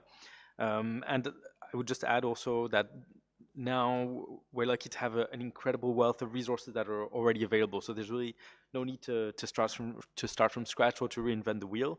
From guidelines on emission inventories, model regulations, also lessons learned on successes, but also on failures, what has not worked in other contexts. There's so much out there. So I would encourage to reach out to the CCAC, to check the AQMX, but also to tell the development partners you're working with that it's a priority for you and that you want to work on that. So to the UN, to the multilateral development banks and the bilateral partners. Thank you very much to my panelists. We had a long list of questions and a lot came out of this. I will just summarize a few things to take home. Looking at our existing multilateralism to support air quality management and interventions, but not only waiting for the global multilateralism, looking at the local ones, bilateralism that we have. Looking at practical solutions from the SDG, for example.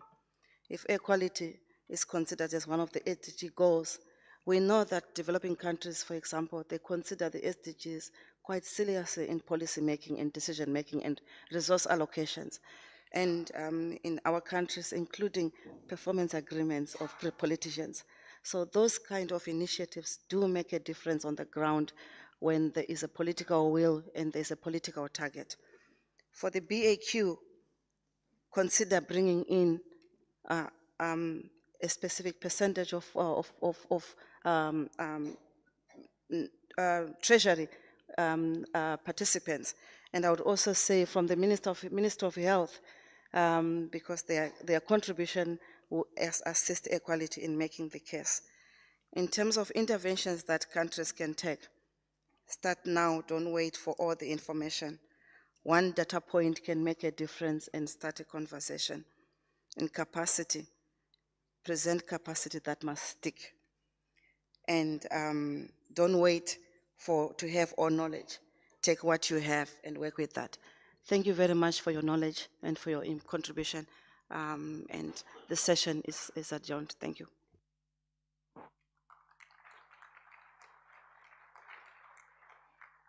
Thank you very much to all of our speakers and panelists for the Driving Action and Solutions Plenary.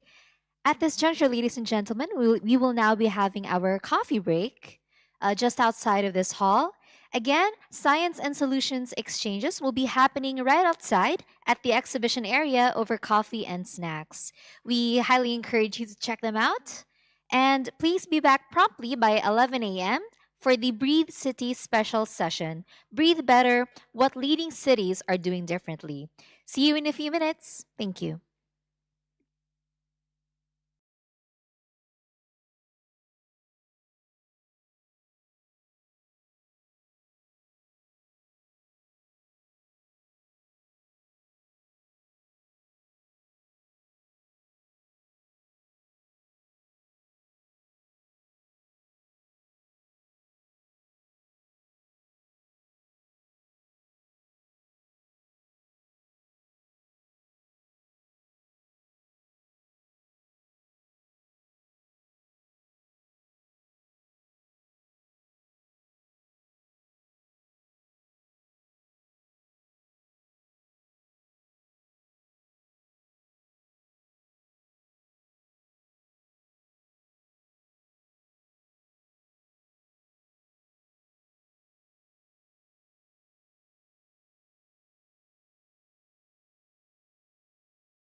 This next plenary will be on Breathe Better, what leading cities are doing differently. May I now invite the host for this plenary, Ms. Abel Wanamakal. Thank you, and good morning, ladies and gentlemen. May I please invite everyone to please be seated at this time. Good morning, distinguished guests, city leaders, colleagues, and partners. My name is Abel Wanamakal, and it is my great honor to be your MC for today's session. Today's session is Breathe Better, what leading cities are doing differently. Around the world, cities are accelerating efforts to address air pollution and protect public health. This session brings together city practitioners, researchers, and community voices to share insights and experience from across regions. Right now, it is my great pleasure to invite Ms. Cecilia Vaca-Jones, Executive Director of the Breathe Cities Initiative, to give her opening keynote. She is a distinguished policymaker with a career spanning more than 2 decades in social development policies and programs. Notably, she held the position of Coordinating Minister of Social Development in Ecuador, as well as Executive Director of the Bernard Van Leer Foundation, Senior Advisor to the Abu Dhabi Early Childhood Authority, and she currently serves as the boards of the Mayor's Mitigation Council and LSE Cities Advisory Committee. Ladies and gentlemen, please put your hands together at this time to welcome the Executive Director of Breathe Cities Initiative, Ms. Cecilia Vaca-Jones, to give her opening address.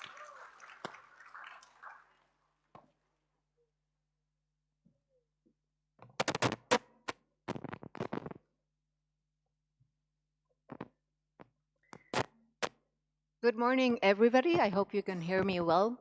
Welcome to this session that we're hoping it's going to be very inspirational for all of us. But the first thing I would like to start mentioning why cities matter now. When we talk about improving air quality, the role of cities and political leadership are critical. Air pollution remains one of the largest environmental health risks globally. Its burden is deeply urban, and it often impacts the poorest neighborhoods and I would say the most vulnerable populations. And among the most vulnerable populations, babies, children, women, elderly. Clean air frameworks are often national, but cities are where air pollution is experienced most directly and where many of the solutions are designed and implemented. Through good urban planning and design, we're seeing that cities can shape transport systems, land use, infrastructure investment, and enforcement, all of which directly influence urban air quality. Because of this, cities play a central role in turning clean air commitments into practical action. But turning commitments into action requires bold and positive leadership that prioritizes air quality and embeds air quality into the political agenda. And what we're learning through the work that we do in cities, we know that strong political change can trigger fast change in air quality. And for that, we have great champions in different cities that we're currently working that are leading the way to what we can do at city level. But new research from Breathe Cities initiative is showing us that rapid improvement in air quality is possible, and it's happening.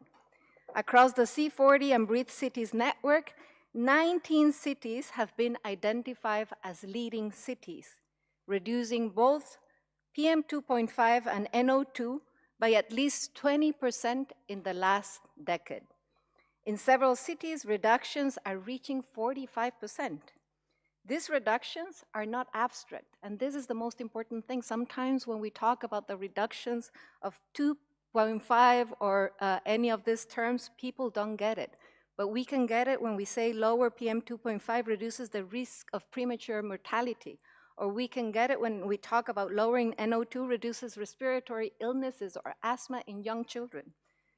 For the Breathe cities, Warsaw, London, Paris, and Brussels, which are part of these 19 cities that are leading the way, We know that this is true. We are seeing concrete action, concrete evidence that is showing why improving air quality is so important. But what's even more interesting is that nearly half of these leading examples are emerging from Asian cities, like Beijing, demonstrating that rapid improvement is possible, even when there's fast-growing and complex urban environments. In other words, improving air quality does not require slowing economic growth. It requires organizing systems that make clean air delivery possible. Some of the most important insights that we know from this research is that cities that achieve sustained improvement work as a system, and they have impact in delivering combined policies. Specifically, there are great examples of how data and evidence, reliable data and evidence are informing good policy and inspiring action. We also know that clean policy tools make the difference. And finally, coordination across the strategic sectors that have the broadest impact in air quality, meaning transport, energy, health, and urban development, urban planning and development. But also focusing on the major sources of pollution is one of the key things that cities need to do. In most cases, we see that concrete policy and green policy concentrating efforts in transport, energy, buildings, housing are the most important in order to achieve important impact in very little time. For those of you who don't know about Breathe Cities, let me tell you a little bit more about what we're doing in Breathe Cities. Breathe Cities is a global initiative supporting cities to clean the air and enhance public health. Delivered by the Clean Air Fund, C40, and Bloomberg Philanthropy, Breathe Cities is accelerating clean action in 14 cities across different parts of the world, reaching over 77 million people. Our approach in Breathe Cities has 4 main pillars, and I'm going to go very briefly through the pillars because I think it's important for people to understand how we can work with the whole ecosystem. And the work that we're doing across the 14 cities concentrate a lot in data and research, so we really want to make sure that we have reliable data that can really inform and inspire action in all the cities that we work. But we also want to make sure that the work that we do is across different sectors and across different stakeholders, engaging community so community can advocate for public policy around the better air quality, but also advocating for the efforts they can do as citizens. So it's very important to get this community engaging. Finally, we also have strong work with technical assistance in each of the cities that we do. We work with the leaders of the different cities. As I was saying before, political leadership is very important. So it's also making sure that we can improve the capacities of the cities, but that we can have leaders that can lead the way of change on air quality. And finally, and probably the most important pillar of what we're trying to do with Breathe Cities is sharing lessons and learning from what other cities are doing so we can have reliable experiences that can be replicated in other cities, adapted in other cities, adopted in other cities, learning what works in other cities and what doesn't work in other cities. To give you an example of 2 of our Southeast Asian cities, we have the cities of Bangkok and Jakarta. And I think the most important thing to highlight from Bangkok is we see that rapid seasonal response can evolve into structured governance, strengthening enforcement standards, coordinating across neighboring provinces, and engaging communities through digital participation and behavioral change initiatives. This is what we would call institutionalization in action. Action is what really can trigger change. In the case of Jakarta, we see the scale of health burden driving structural reforms, especially in the regulations, expanding monitoring networks, developing clean air zones, strengthening industrial regulation, and modernizing an air pollution control strategy that aligns city action with national frameworks. In the case of Jakarta, probably the regulatory renewal is anchored in public health, and again, this is a complete different experience from Bangkok, but also setting a clear pathway on how we can promote this radical change in air quality. To close my opening remarks, I want to say the evidence is clear, delivery is possible. We know that rapid clean air progress is already happening and cities are driving it. And we hope that in today's session, all of us will get some inspiration from the different insights that we have at a global level, at a regional level. But I'm mostly also interested in really listening some of the remarks that leaders that are taking action in the different cities can share with us about what cities are doing that works well, what cities are doing that's showing a big impact in very little time, so this can trigger and inspire our collective action for better air for all. Thank you and welcome to this session.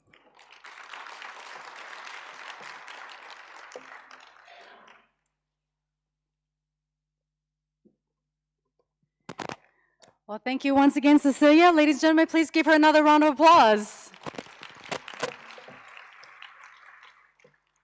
Ladies and gentlemen, before I continue on to the next session, I would like to inform that later on, we will be using the translation machine.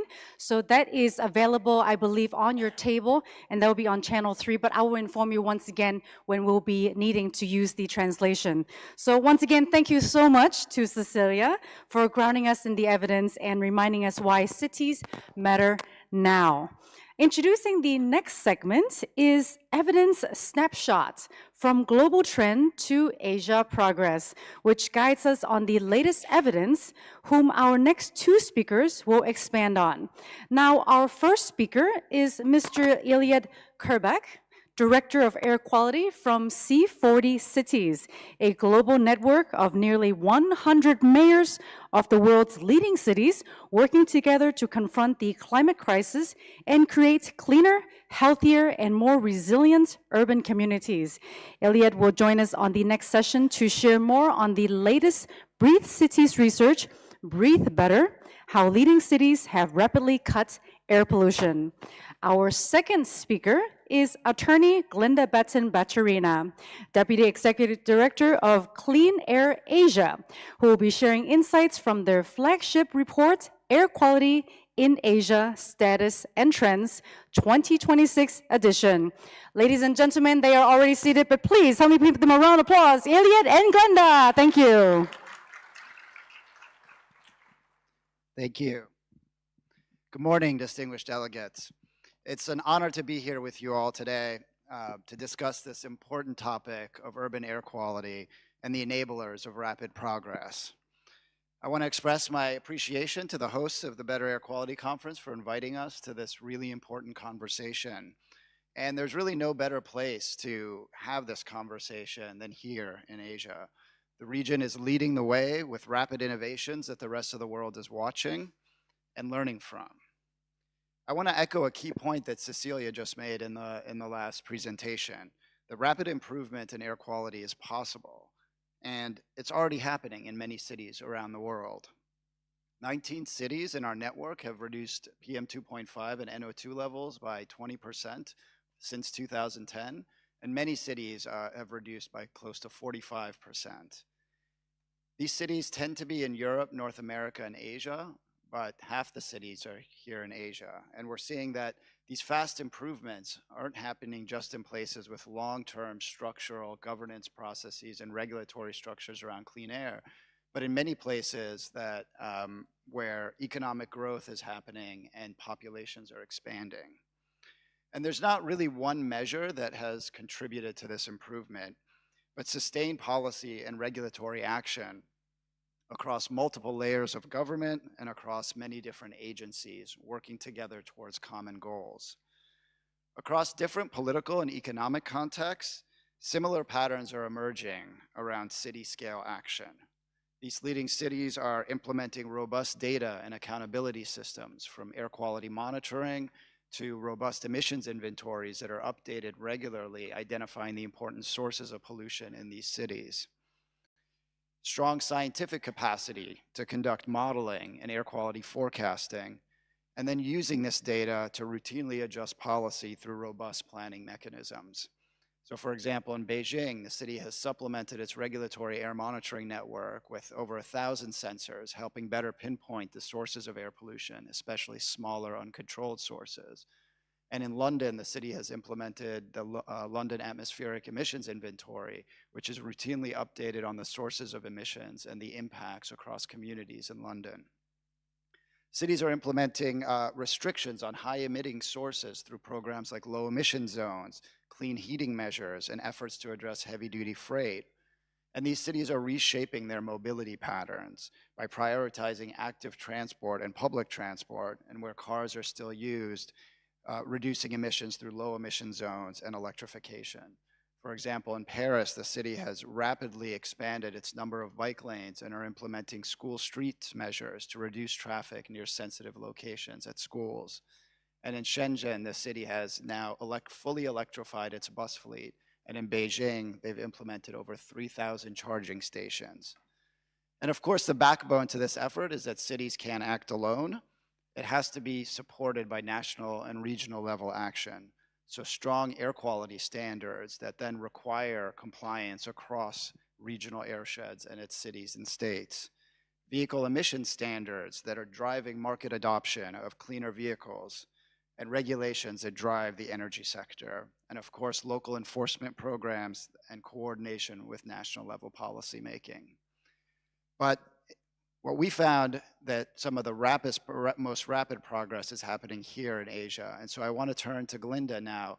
And Clean Air Asia has done some fantastic new work looking at these trends and understanding what's contributing to these trends. Can you tell us a little bit about what you're seeing in your work on the trends so far? Thank you. Thank you very much, Iyad. And yes, we're very excited to share the results of a new study, which will come out later in the year. But we're sharing the initial results here. It's the Air Quality in Asia Status and Trends Report, 2026 edition. And here we capture air quality levels from 1,873 cities across Asia. And much of the information is only coming from official data that's published by the governments in the city governments in Asia. And we thank all of the governments that have contributed to this database. Several of you we wrote, and you have very generously shared your data with us. And this covers 48 countries and 12 years. So since 12 years of data, that's why we're able to do some trends here. So the good news is that from 2014 to 2024, we actually are seeing outdoor PM 2.5 levels have decreased in 47% of Asian cities. So of 984 that had complete data from for the last 10 years, 984 cities, we see 47 of our cities have reduced PM 2.5 levels. So this gives us a lot of hope that many of the measures that Iyad spoke about are working. But of course, we need to continue our efforts in order to align with the WHO guideline values. Now, on this slide, we are plotting the PM 2.5 levels versus the WHO air quality guideline and the different interim targets.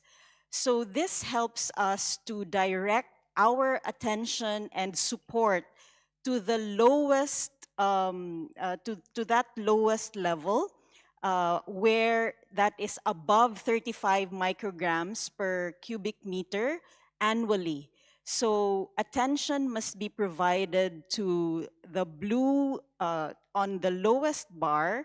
Much of that bar is coming from South Asian cities, and so they are the ones that need the most help. But there are also other cities, I think this is from East Asia and Southeast Asia. The objective is we should see longer bars at the topmost of this graph, where if we are able to see that, that means cities have attained the air quality guideline of 5 micrograms per normal cubic meter. And another interesting analysis we did was to look at the income level of the cities and of the cities. And what we're seeing is that we need to provide help to the lower income cities, because we're also seeing a correlation between income level and high PM 2.5 levels. So those are some of the key trends, Iyad. Some good news, but a lot more work to be done to reach the healthy levels of air quality. Thank you, Glinda. A lot more work to be done. One of the themes that we often talk about and we often hear about is that city governments can move faster sometimes than national governments. We know cities are often settings of increased community engagement and increased partnerships. From your sort of regional perspective, how significant is the role of urban leadership in driving these broader air quality improvements?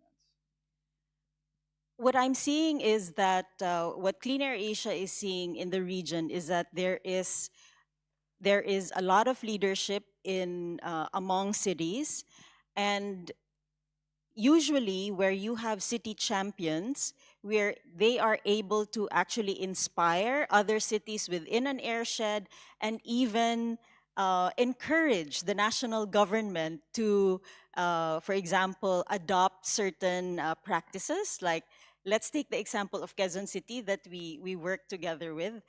So in Quezon City, they move forward with increasing the micro air sensors or low-cost sensors in their city, even while there were really no guidelines yet on their use. But they went ahead because they understood that increasing the number of sensors would give them the opportunity to communicate to their constituents the levels of air pollution in communities at hyper-local monitoring.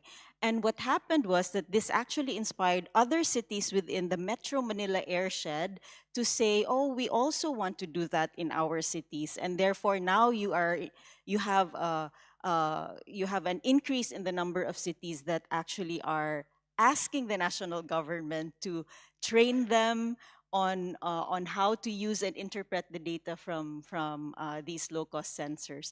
Similarly, in Hanoi, where we're working with them to set up an air quality data management framework, when this was presented to the national government, it so happens that the national government is updating its emissions inventory guidelines. And when the national government saw what Hanoi was doing, it's now considering adopting some of these guidelines into what could potentially be a national guideline that will be applicable to the rest of the country.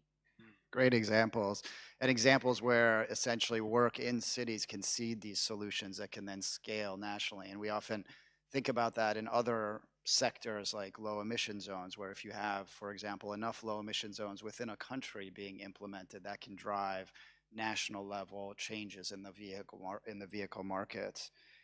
What's striking to us is when we look at the governance patterns in the breathe cities, we see some common themes that are important: cross-sector coordination, enforcement capability, institutionalization, and that really aligns where we see that progress happening. What do you see as the biggest risk if cities and regions fail to strengthen these governance systems now? Yes, that's a very good question. As we have heard all throughout the first day and today, air quality transcends borders.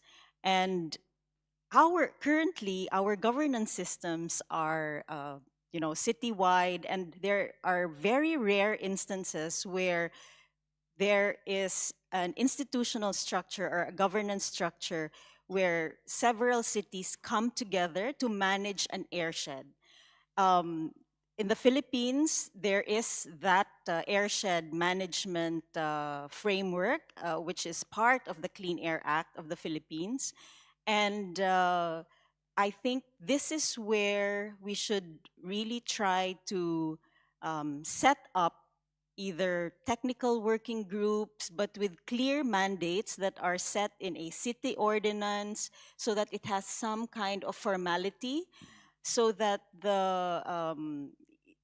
so that even within a city, the different departments, Department of Transportation, Urban Development, Public Works, can also come together at city level and work towards developing a clean air action plan and implementing a clean air action plan.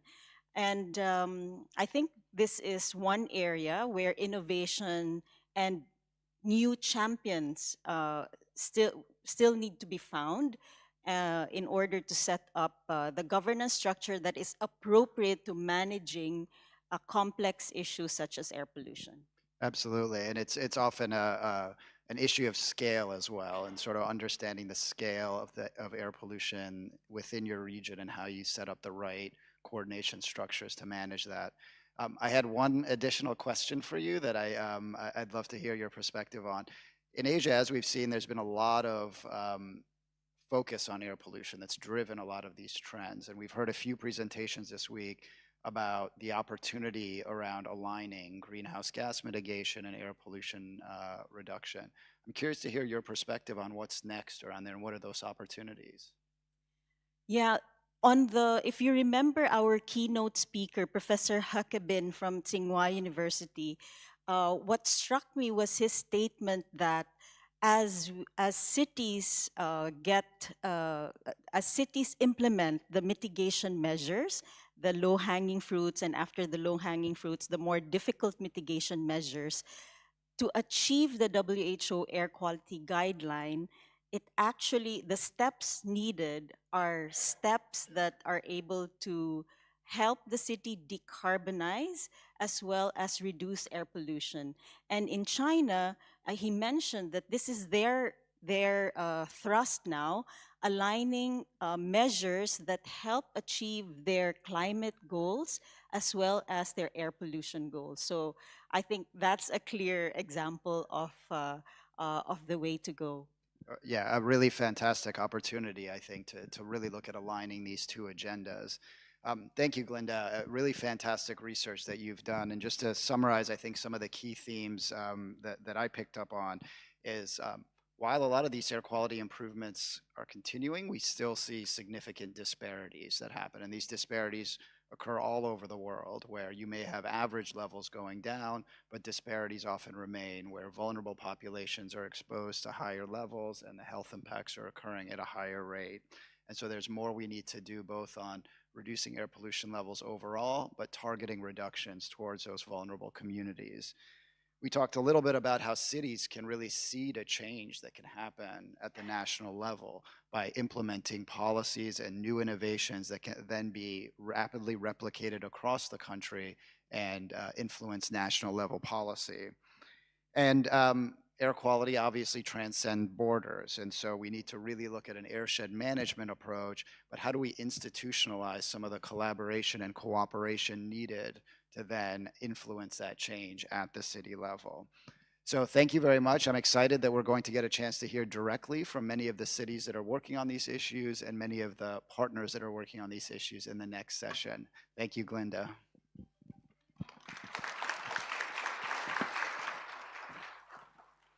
Thank you so much, Iet and Glinda, for the fireside chat. Oh, you may leave that. Yes, actually, you know what? Just give it to me. That's fine. Thank you. Thank you so much. Ladies and gentlemen, please give them another round of applause. What we see from both global city research and Asia-wide analysis is that progress is not automatic. It is organized. So thank you once again, Glinda, and thank you once again, Iet. Now, I invited myself to stand in front of the podium because I wanted to connect with you a little bit more. As you know, Breathe City is about you. I'm here to connect with you. We know that clean air action is sustained by people. In the next segment, we invite you to enjoy this short video titled Voices of Breathe Cities, featuring community perspectives and lived experiences from 2 Breathe cities working to improve air quality. Let's first hear the voices of Breathe cities from our host city here in Bangkok.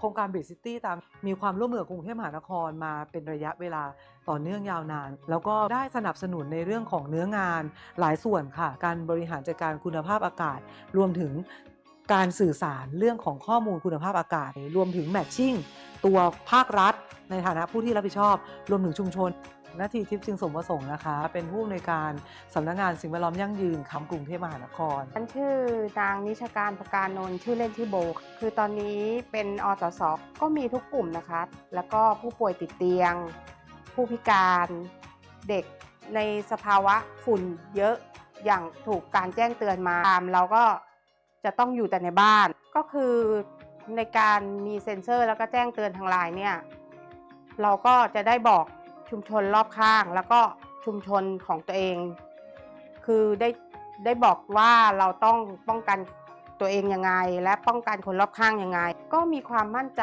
นะคะที่เราจะได้บอกกับคนในชุมชนเราว่าเราจะพัฒนาเกี่ยวกับเรื่องของในชุมชนบางชุมชนอาจจะเสนอเครื่องฟอกอากาศสำหรับเด็กๆในชุมชนหรือบางที่อาจจะขอเป็นเหมือนเซ็นเซอร์สมาร์ทเซ็นเซอร์เพื่อจะดูพื้นที่ของตัวเองได้จริงๆข้อมูลมีประโยชน์มากเลยแต่จะมีประโยชน์เมื่อพูดคุยแล้วให้คนในพื้นที่เกิดความเข้าใจถ้าเมื่อเราให้ข้อมูลกับทางชุมชนแล้วเนี่ยแล้วชุมชนมีศักยภาพมาร่วมออกแบบร่วมกำหนดนโยบายกับกรุงเทพมหานครได้เนี่ยเรียกว่าเป็นพลังพื้นฐานที่สำคัญที่สุด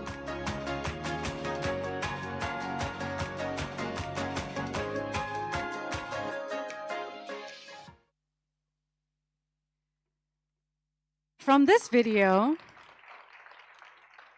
BMA's efforts to engage with local residents working through health volunteers and community leaders demonstrate the critical role that partnerships between city governments, civil society, and the health sector plays in delivering this ambitious action. Now let's travel over to our neighbor and hear the voices of Breathe Cities from Jakarta, where a different form of partnership has taken place between the municipality and local schools to scale up monitoring, but importantly, understand the exposed risk that children are facing in the city and school environments.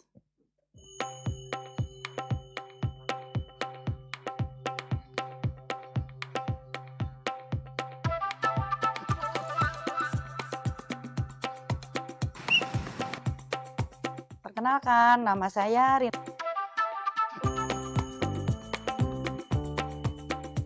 Dalam studi yang saat ini kami sedang jalankan, tugas saya itu sebagai pembimbing dari anak-anak yang menjadi ilmuwan junior untuk meneliti kualitas udara yang ada di Jakarta. Saya sebagai pembimbing anak-anak dari 27 murid yang menjadi ilmuwan junior, tim ilmuwan junior. Halo, nama aku Vanessa. Aku dari sekolah SDN Johar Baru 10 pagi. Sebagai ilmuwan junior, aku tahu tentang asap kendaraan dan asap rokok. Aku bisa belajar juga tentang gimana kita bisa menjaga supaya udara di lingkungan kita tuh bersih.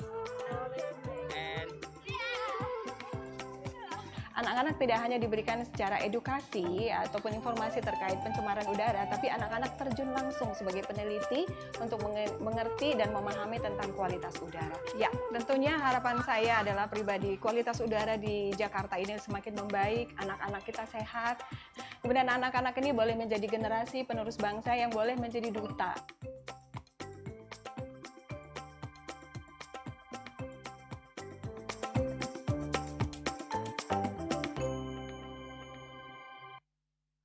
Wonderful. Wonderful video.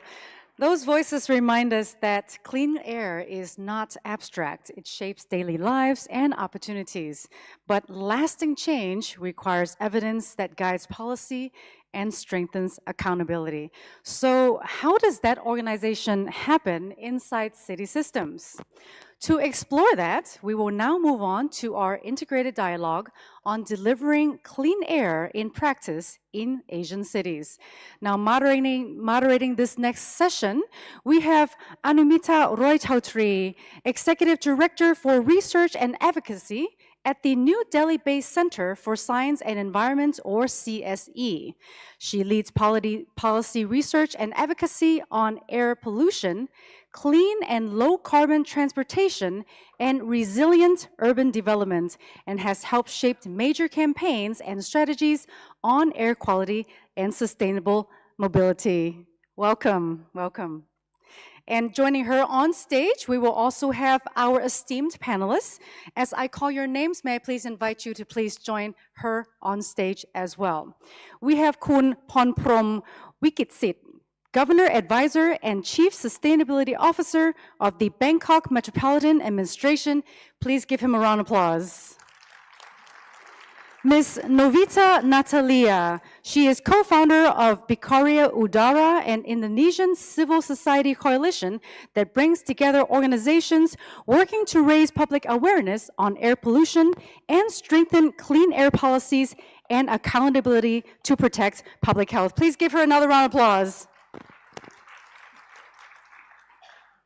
And last, we have Dr. Supat Wangwongwatana, Hubs of Talents on Air Pollution and Climate, or HTAPC. Please join me in welcoming our distinguished panelists.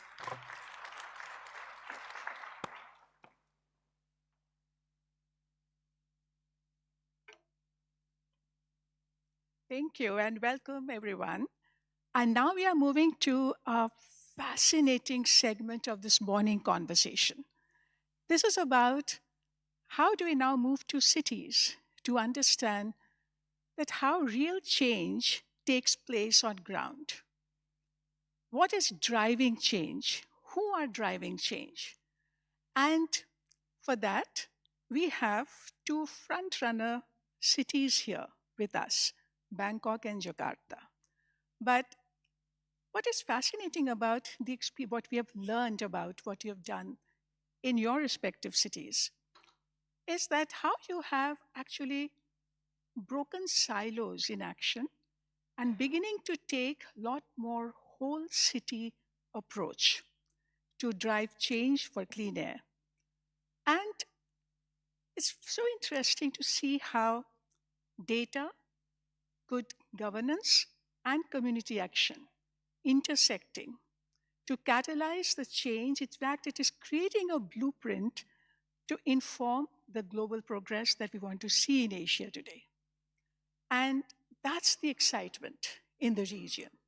So we have amazing group and the panel of change makers here. And we want to learn from them that how you're doing this, what is making the change possible. So for that, we first move to Bangkok. And Kun Ponprom, all of us looking at and trying to understand how air quality and the clean air action is changing in Asia, we were struck by the headlines that how Bangkok has nearly halved its particulate matter levels. And it has happened, and with a combination of strategies. So we are very curious and very keen to understand from you what exactly happened, how did you do it, what made it possible? Thank you very much for your questions. Good morning, everyone. It's nice to be here on this panel with esteemed guests. I think to answer your question, I think the most important factor is to understand where the dust comes from. Because in the past, we usually have an assumption, right, that Bangkok equals pollution from transport, equals pollution from black smoke fuel. So we spend a lot of our resources, human resources, money, on just trying to catch several black smoke cars, buses. Of course, we have to do it, but it's not the only factor. But in the past, maybe we do not fully understand the real sources of the emissions. So we put all of our eggs in one basket.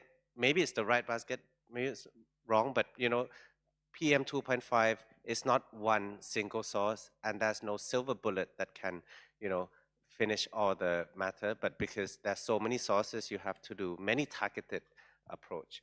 But to have the best targeted approach, you first need to understand where the pollution come from. That's why we are very, very lucky to have many experts from academia, civil society that help us understand, like Dr. Supat, who worked very closely with us. So the governor said first thing, set up a group of so-called dust detective. Sound very cute, but real work is being done, to really help, because everyone have their own expertise. Some is working on secondary particles, some is working on primary, on biomass burning, some is looking more on oil refineries and its effects. So all the academic have their own specialty, but how to bring it all together so that their expertise doesn't just go onto paper and then forgotten, but is integrated into thinking of the local government. So we are very blessed with that. And then once we understand, then we can have targeted approach. For example, I just want to have one example for you regarding to the black smoke, right? We have a group of teams who help us kind of do a very not complicated experiment. So we have a van, which is black smoke. So if you test the opacity, it's around 60%, so very black. And then we put it in a control environment and then have a PM sensor to like a high quality one. And then we press the engine for 3 minutes. And we saw that the PM 2.5 go up from around 150%. Of course, it's assumption that it's going to go up. But then we also got an old diesel car around 10 years, but no opacity at all. So very clean in terms of what we see visibly. But we do the same test, 3 minutes, push the engine. But then we also saw that PM 2.5 spiked up by 109%.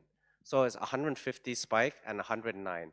But the black smoke, not many in the city, but old diesel cars, we have 3 million of them lying around. So now we understand that not only the black smoke, but everything. And then what do we do with it? We also did another test saying, if you just change the oil engine and the air filter, for that old diesel cars, you can reduce your PM 2.5 each car by an average around 50%.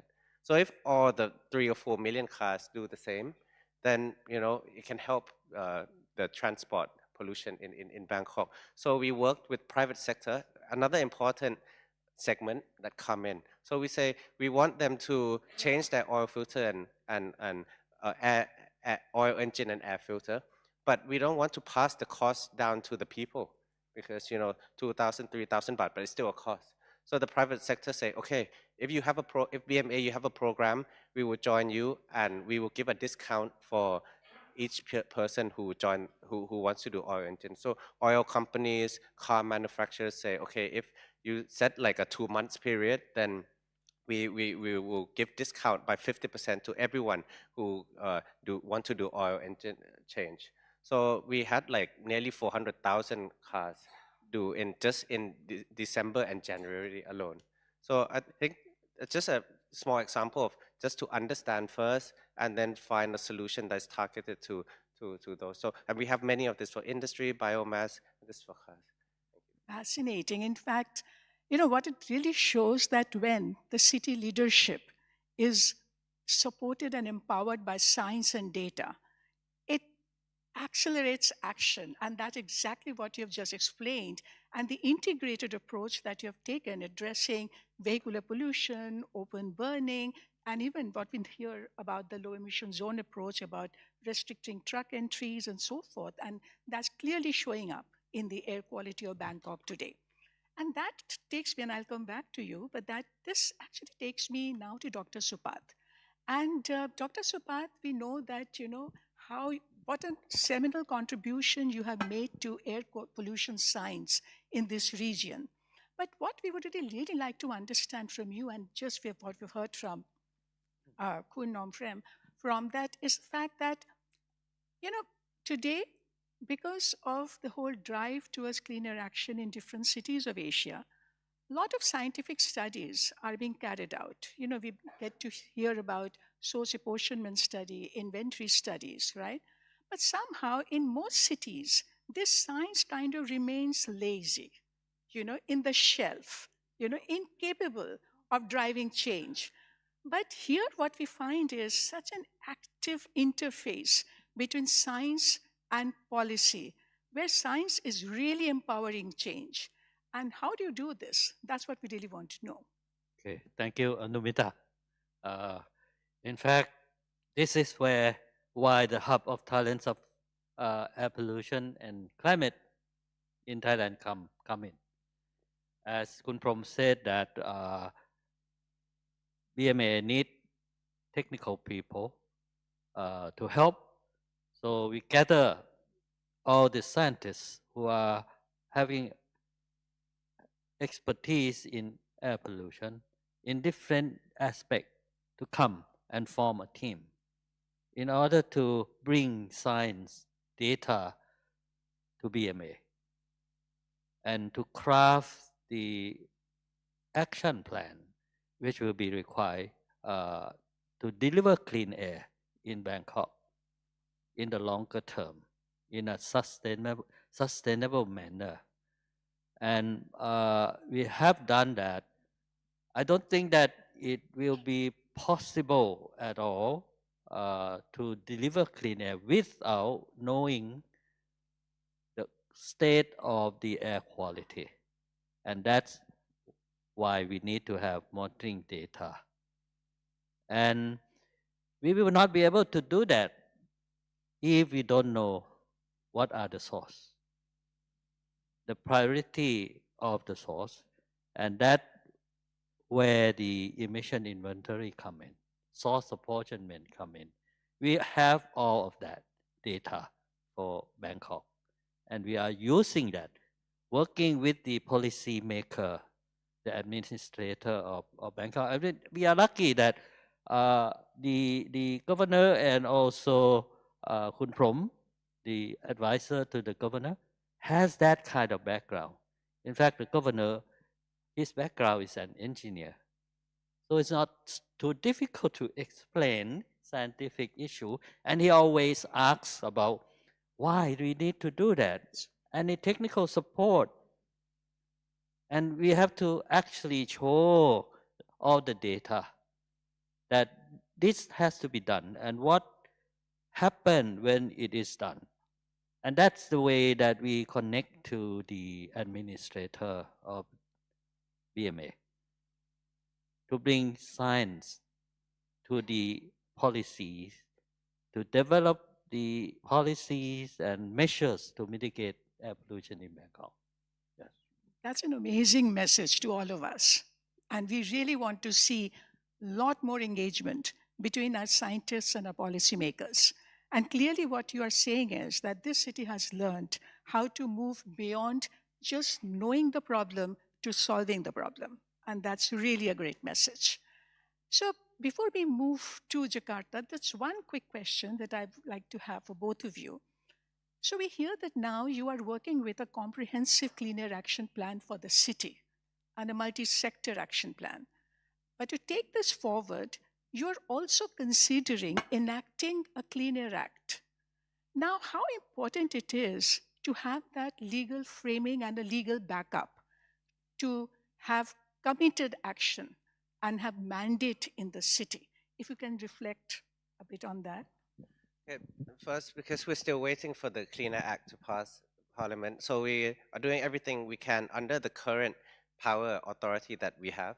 So that's why we need to have a comprehensive action plan, because if not, then everything would just be silo, right? Even just in BMA, which is the city hall itself, we get very much to being silo very often because every department have their own KPI, etc.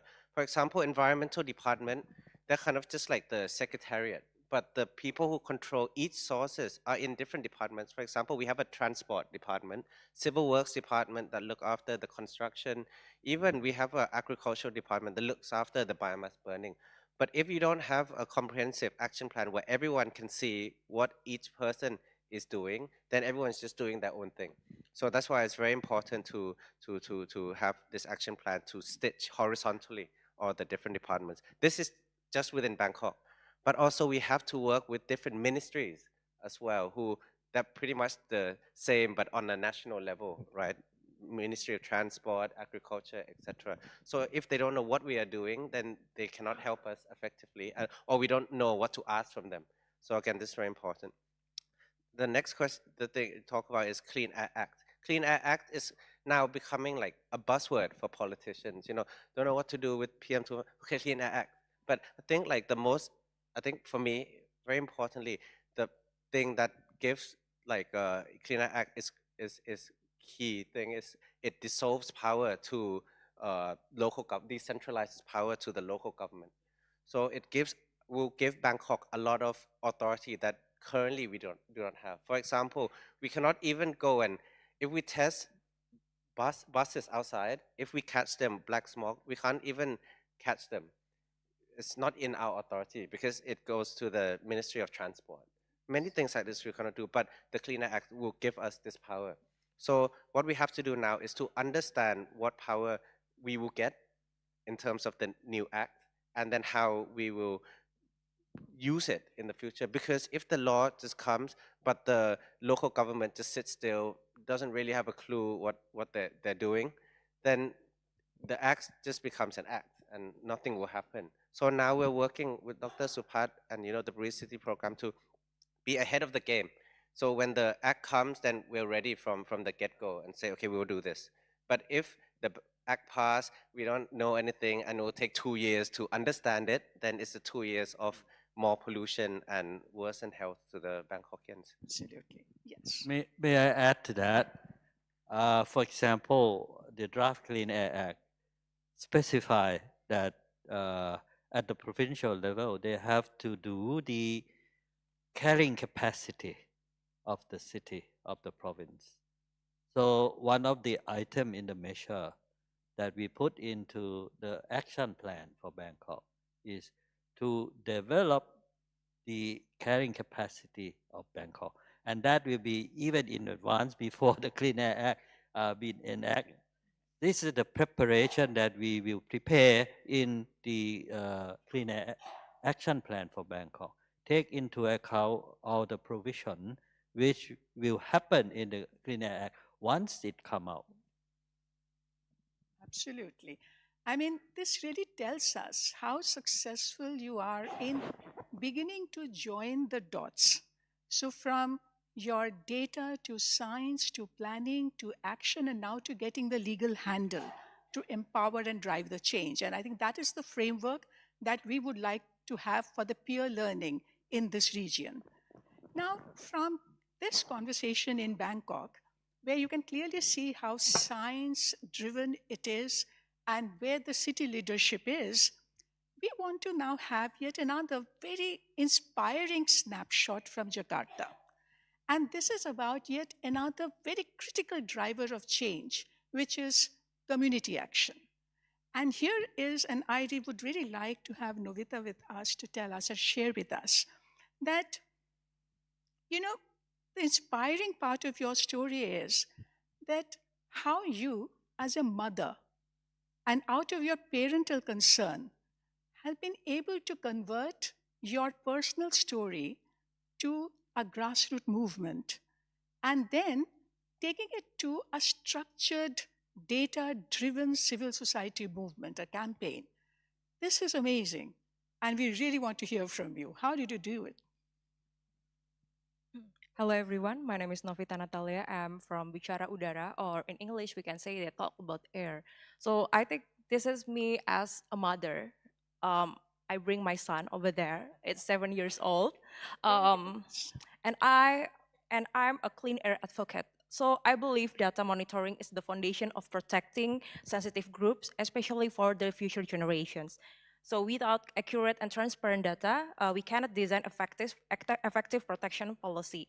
And I think that data is not only about the numbers. It gives us the health center policy making, and then we want to make the in Jakarta for the early warning system, because I think that I think that I really appreciate a Bangkok government that really inspire me. And maybe after this, you can share your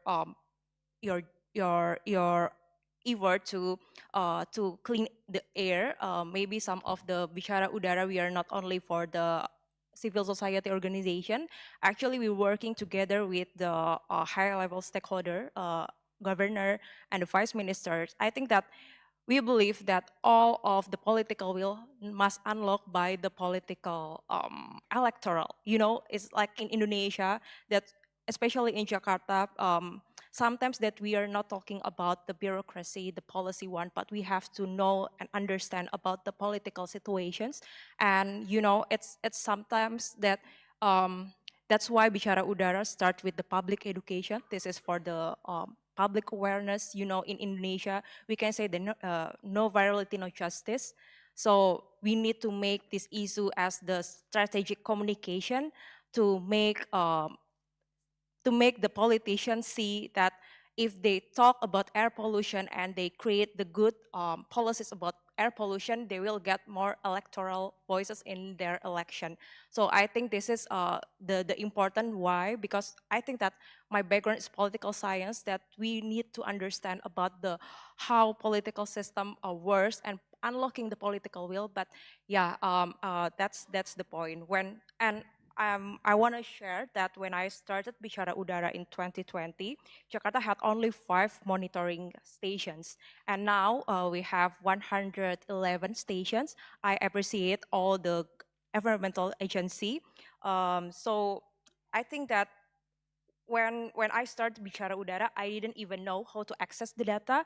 It was not transparent, it was limited, and in 2023, it's become viral. And after 2023, we understand that the political situation, the public pressure is make the politician or the high-level stakeholder is to make this priority. So I think 2 of our efforts is actually to make sure the campaign, the communication strategy, and the grassroots movement, it will impact to our advocacy efforts. So I think that's the point from me in Bicara Udara. So I think in January 2026, we met with the governor of Jakarta, and we emphasized the importance of cross-agency collaboration. Integrating environmental data with health surveillance system allows the government to move from reactive response to anticipatory protection, especially for sensitive groups. So I think that because data transparency builds awareness and trust, and data integration saves life. You can just reflect a little bit on how you leveraged data to connect with people. And how did you see the emotional resonance from the people around you who are not scientists, they are not experts, but just experiencing health and the other, and looking at their children, what they are experiencing? How did they connect with their movement, your movement, and how did it kind of change things for you? Well, yeah, I think the air pollution and the scientific things is very hard for us. Actually, this is I bring my head of program. We're trying to make the strategy for the communication. Actually, I was work for the corporate, so I think that we need to see about the audiences. We know that other people, they don't think about the scientific, but we try to make it good story for that. So, it's Bicara Udara effort. It's we create the story. We have documentary movies, and then we create some programs like we have Biru School Alliance. Is we educate the schools. Actually, in my pilot project, we work together with Accenture. And I think, I think this is gonna be works when we talk and we work together with the education agency, because we want to make this more people to understand about air pollution in the easy way. Because I think that my background is political science, my team maybe the communication team, we need to extra to understand about what is air pollution, but we want to make this more easier with the story that we can share.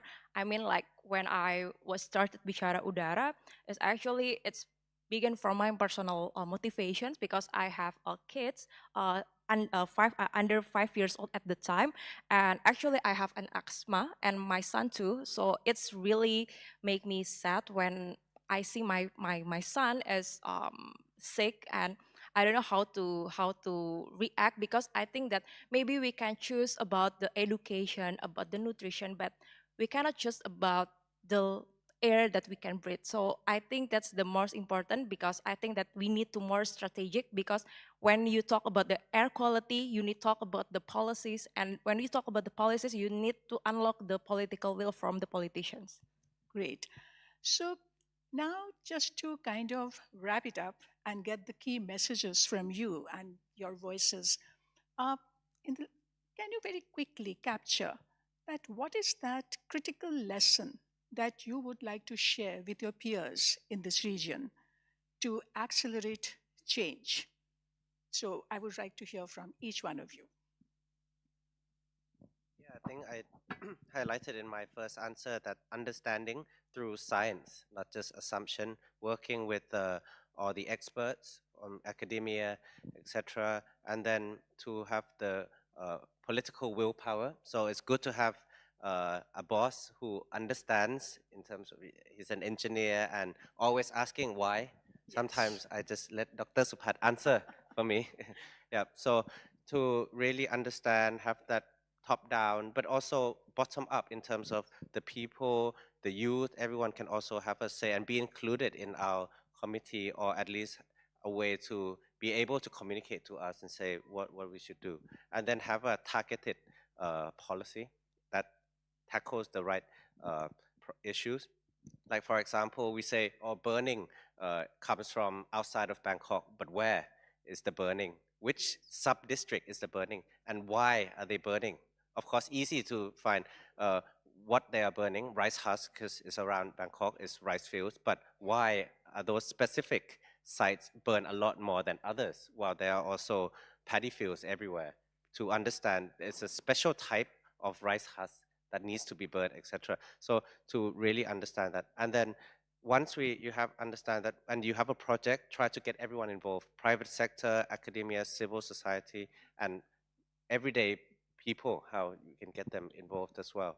And of course, the state, where the facilitator of all that. So I think that's one key success. Sure. I hope I have only one word: political will. All the scientific evidence will not make any difference if the administrator, if the politician doesn't really take it and use it to form the policies and measures. And this time, I think Bangkok has received a lot of attention with city coming. Not only the one that I'm working on, but there are also other components of the bridge city in Bangkok. And that will help putting together a better plan for Bangkok. And since we have quite close relationship with the administrator, then definitely it will be carried on by the Bangkok administration. Absolutely. Okay, maybe for me, actually we need to collaborate with all the stakeholders, not only for the government, but government, private sectors, media, civil society, and we do not compete each other. We need to get to know about our goals. So I think this is joke in Jakarta, no virality, no virality, no justice. Sometimes issue only become policy priorities when there is a strong public attention. So I think we need to working together to make this is happen to our government, but we need to understand that the people, and especially for our future generations, need us to make our air much better than right now. Thank you. Awesome. You know, this has been such an incredible conversation, and hearing you, getting your insight is absolutely, it's a great learning experience for us. And clearly, the three takeaway that each one of you represent. You certainly, the city leadership and the proactive governance that we now require to drive change. Supat, that you said that how science now needs to anchor not only policy, but city budgets and implementation. And you, as a mother, and also as the voice of the people, that when people take data and leadership in their own hands, and helps to create the demand for clean air, I think that is really one of the most empowering change that is possible in a society, because it also helps to establish government accountability. And I think these are the three big takeaway and the messages from this amazing conversation. Thank you, each one of you, and a big round of applause for these amazing panelists.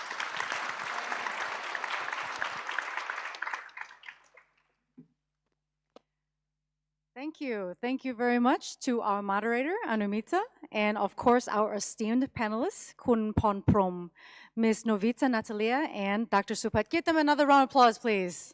Thank you. So we have heard how governance, data, and community engagement come together to support clean air in action and in practice. Now, these elements also underpin the Breathe Cities approach, which works with cities to strengthen the systems needed to deliver clean airs for their residents. Now, our next segment turns to a city spotlight, where we will explore how these elements translate into concrete policies and sustained progress. And before I invite the esteemed speakers, I would like to inform all of you, if you are not fluent in Mandarin, we have our translation here that you can use. Please make sure it's turned to channel 3. It should already be plugged in. What you should do is make sure you pull this out. Just put this into your ears, and we will translate the Mandarin into English for you. So, ladies and gentlemen, please allow me to introduce our next panels and, of course, our moderator. Please welcome back on stage the Executive Director of Breathe Cities, Ms. Cecilia Vacca-Jones, who will be moderating this discussion. Please give her a round of applause.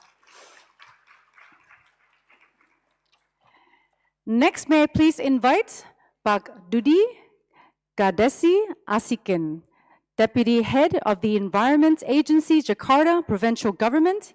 He has long been engaged in air pollution control in Beijing, mainly responsible for air pollution response, comprehensive control of dust pollution, as well as joint prevention and control of air pollution in the Beijing-Tianjin-Hebei region.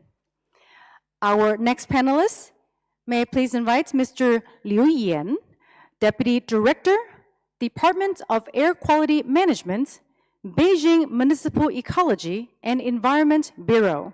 He helps oversees the formulation and implementation of environmental policies and programs to improve air quality, strengthen climate resilience, and advance sustainable urban development across Jakarta. Ladies and gentlemen, please welcome panelists, and the stage is yours, Cecilia. Thank you very much. And welcome, Pak Dudi and Director Liu. It's a pleasure to have you in this session. And of course, we've heard from different cities the importance of having good data that informs policy, of the importance of this positive and active leadership in the different cities in order to take action, and the power of community in helping shape policies. But in this session, we really want to deep dive into the city's responsibility on the governance and the institutional power that we have on really driving policy and programs that can really shape what we're doing in air quality. So I wanted to start the conversation probably just making sure that we can touch upon the governance and the institutionality and the capacities that we need. So please, Pak Dudi, maybe we can start with the case of Jakarta, and really to understand better, clean air reforms requires, as we have heard through the different conversations today, political commitment and strong leadership. But what types of technical, organizational, or partnership support have been mostly helpful in strengthening the city's ability to design, implement, and enforce air quality policies and programs? Can you share with us about some of the experiences that you have experienced in your city? Thank you. Thank you, moderator. Thank you, moderator. Distinguished ladies and gentlemen, it is a privilege for Jakarta to join this discussion alongside fellowship leader and partners. For Jakarta, clean air is no longer only an environmental issue, it is a public health, governance, and urban delivery priority. For Jakarta, the most helpful support has been the strengthen implementation capacity and enforcement, not just policy discussion. It is also important to strengthen collaboration with the national government, neighboring cities, academia, and global initiatives such as Bridge Cities. First, technical support is most valuable when it produces evidence that the government can actually use. Evidence is essential not only for designing effective policy, but also for shaping more inclusive and equitable action for sustaining political momentum. Jakarta has expanded its air quality monitoring network to 121 monitoring points, including reference station and low-cost sensor, and is improving how that data is governed through registration, validation, publication, and public reporting. This matters because cities need credible evidence to support enforcement, public communication, and local prioritizing. Second, organizational support matter when it helps department align and act as one system. Jakarta Clean Air Agenda has progresses most when air quality is not tested as the responsibility of one department alone. Through Jakarta Air Pollution Control Strategy, the city already has 3 strategies, 16 programs, and 36 action plans. Led by the Environment Department and supported by Bureau of Development and Environment, through the Bridge Jakarta Partnership, we have been moving from isolated sectoral measures toward a more integrated model across environment, transport, health, planning, communication, and enforcement. Third, partnership support is most effective when it helps turn evidence into action. In Jakarta, that includes support for policy design, health integration, public communication, community participation, and more targeted implementation pathway, including stronger risk-based monitoring for industry and more focused attention to heavy-duty vehicle. So the lesson for us is simple. City do not just need technical assistance. We need support that help turn evidence into delivery and delivery into stronger institution and longer-term government systems. Thank you so much. And we've learned also through the report that I briefly talked about before that actually one of the main approaches in the case of Jakarta is this cross-sectorial action across not only different departments, but also across boundaries. And it's very interesting to see that it goes beyond technical assistance. It's really about working with the whole system and really trying to create this coordination among different sectors that can sustain action in the long term. So Director Liu, Beijing is widely recognized, and I think we've heard several times about the incredible progress that Beijing has done. And in the case of the cities that we also consider for the research that Bridge Cities was supporting, again, Beijing has shown that there's an incredible advance in air quality improvement over the past decade.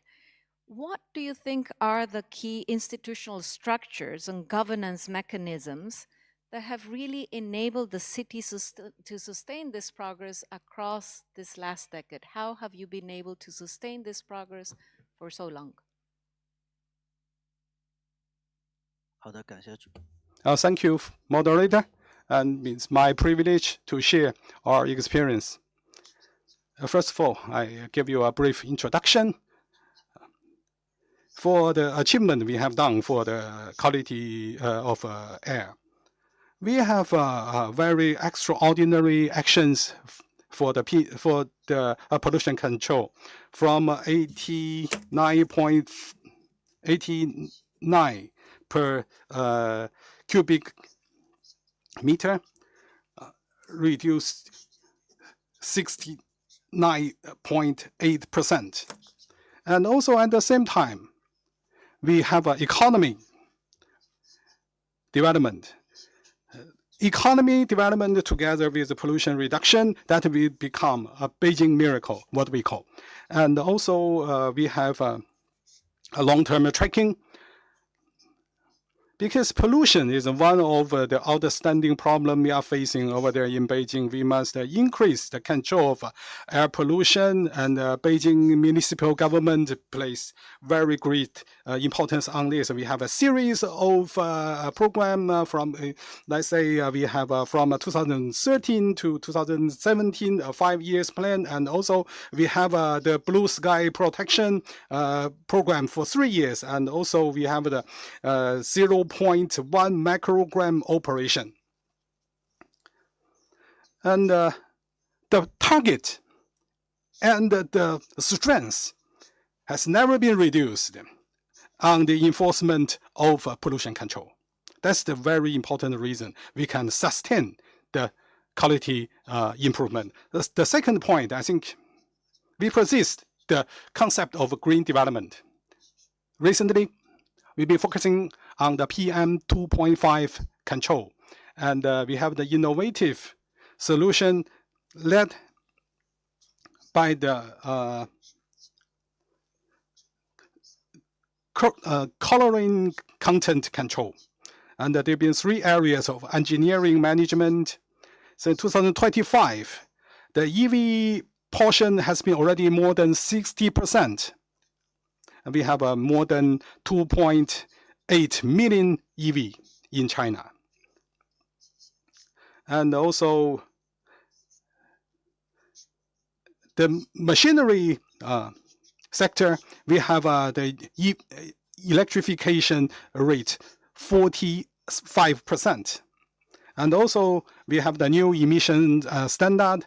More than 1,800 enterprises set up their new green emission policies. And the dust control right now is 0.35 gram per cubic meter.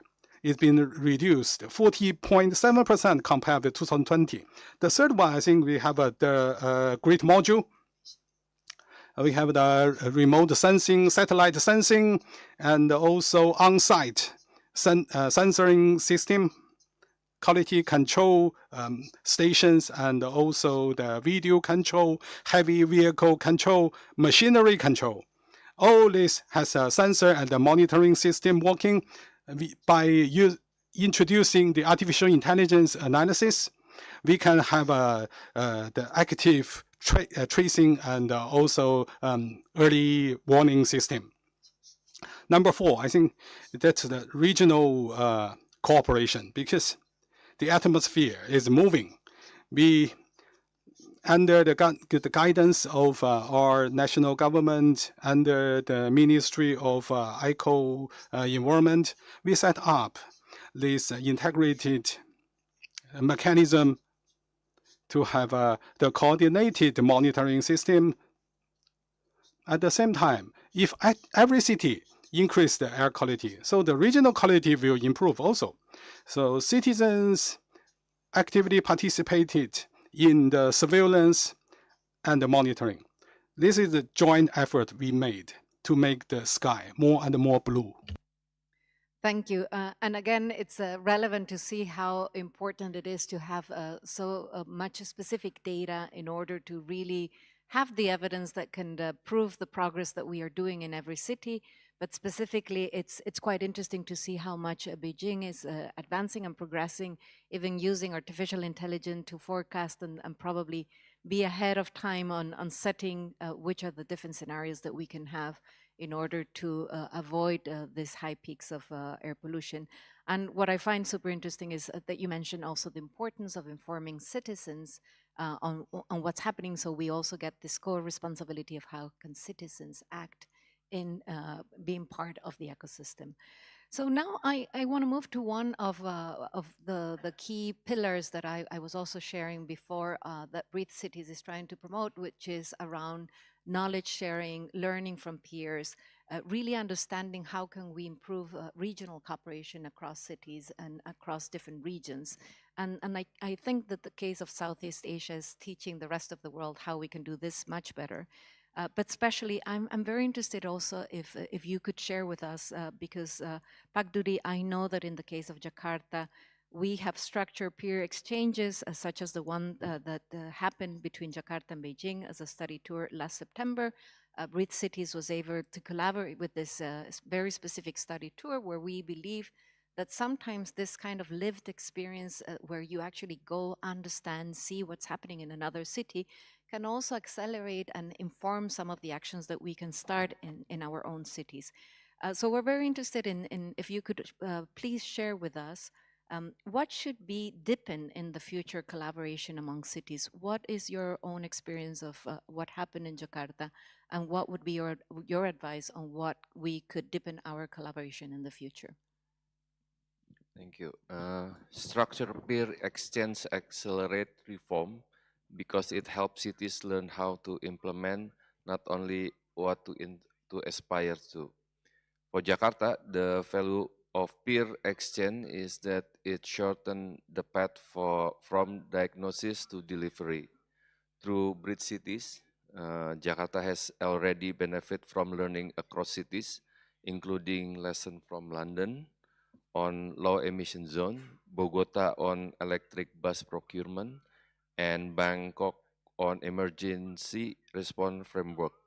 The point is not to copy another city. The point is to understand sequencing, institutional design, enforcement logic, and what makes reforms stick politically and administratively.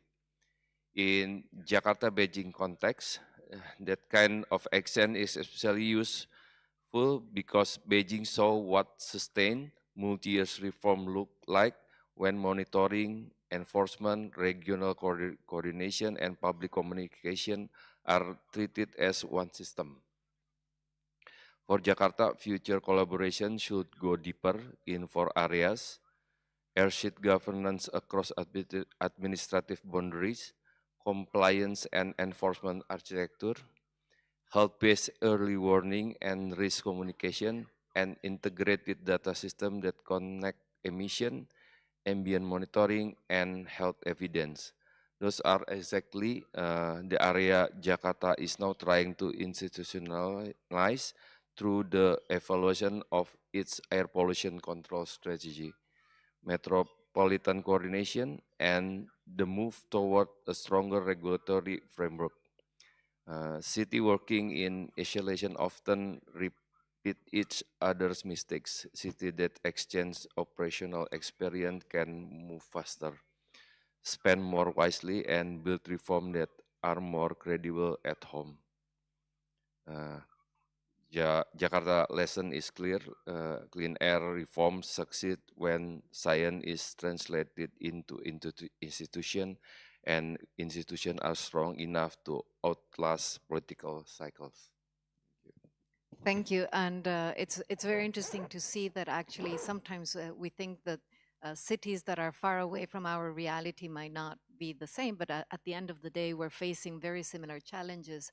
And it's quite interesting that you mentioned what you can learn from London, from Bogota, and from other cities, because that's exactly what we try to do with Bridge Cities, is deepen collaboration across cities so we can have like a faster result of the policies and how we can rather institutionalize some of the good practices across different cities. Director Liu, I'm very interested in learning more about Beijing's progress on the coordination beyond the city boundaries and across the wider regional air shared, which is also a problem that most cities around the world are currently facing. And we heard the case of Jakarta as well is not something that stops with the boundaries. What governance arrangements or incentives do you think have been most effective in sustainable, durable regional cooperation? And what advice would you offer to cities operating within complex metropolitan and provincial systems? 感谢主持人。 Thank you for your question. We all know that the air pollution is moving. No city could handle it by itself, especially Beijing in a geographical key location. 3 sides of Beijing are covered by mountain. Yanshan Mountain, Taihang Mountain, covering Beijing from the north and west. That determines the pollution couldn't move out, especially in the autumn and winter, when the temperature is low. That confined the pollution inside the metropolitan area. So, yearly, we connected with Tianjin and the Hebei province to form the BTH region under the Ministry of Environment. We put the priority of pollution control of or at the top of our policy implementation. We have the integrated mechanism to improve the air quality, to move forward to the what we call beautiful China target. And for the collaboration since 2013, we've been working together with Tianjin and Hebei provincial government to set up the action plan, especially from the 14th 5-year plan. We have an integrated cooperation, and we publish the documents for the coordination, and we have task forces. Regularly, we have a communication meeting for the key actions. Especially, it's not cross province, and also we have lower this kind of action to even more local governments, to the districts, and also county governments. Secondly, is for the regulatory formation. We have the unified standard for these 3 provinces, especially for the vehicles. In 2020, we started the vehicle and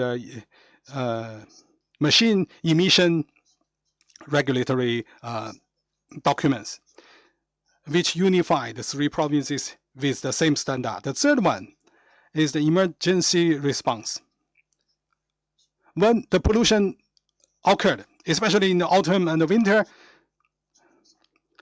so under the guidance of ministry, these 3 provinces will simultaneously start the action of improvement and control.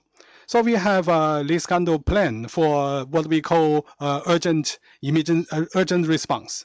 When the alert run out, then we will keep updating the standard and take quick actions. And also at the same time, we have a joint meeting to initiate the quicker urgent responses, so that we can know the density, the duration of the pollution, and we have a targeted plan for that. I need to also introduce you, in 2013, it's been 58 days pollution in 2013, but by last year, it's been reduced to only 1 day. Thank you. Thank you so much. It's very difficult to summarize so much important information that it's very inspirational, because at the end of the day, the responsibilities that cities have in actually really being able to implement the policy that has a high impact in air quality is it's always the difficult part of it. But I want to highlight maybe 3 key takeaways. The first one, the importance of really being able to work across different levels of government. So when we're thinking about the system, we're definitely thinking about working across different levels of government. Director Liu mentioned that sometimes it's not even just the provincial governance that you need to think about. It's also the district, the counties that also need to be as engaged as the other levels of government. And for this, it's very important to also have regulations and better ways to control the implementation of policies and programs. Of course, data has a very strategic role in enabling also to create systems that can feed policy with reliable data that can help us also measure progress.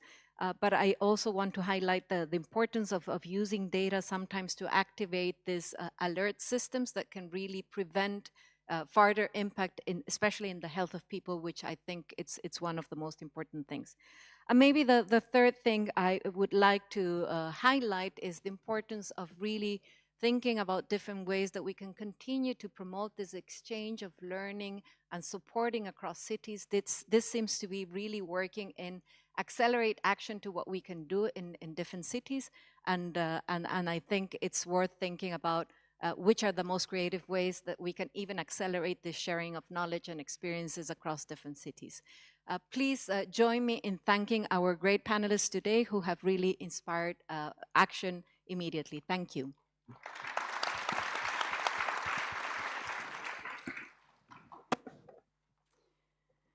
Thank you very much to Cecilia, Pak Dudi, and Director Leo for that enriching and forward-thinking and forward-looking discussion. Now, we have heard today about leadership, institutional reform, community engagement, and the power of evidence. So to synthesize our discussion and look ahead to the next wave of momentum in Asia, it is my great pleasure to invite Priya Shankar to offer closing reflections. Priya leads air quality in the environment program at Bloomberg Philanthropies with a background in climate, policy research, and urban affairs. Bloomberg Philanthropies works to ensure better, longer lives for the greatest number of people. Ladies and gentlemen, please put your hands together for Priya Shankar.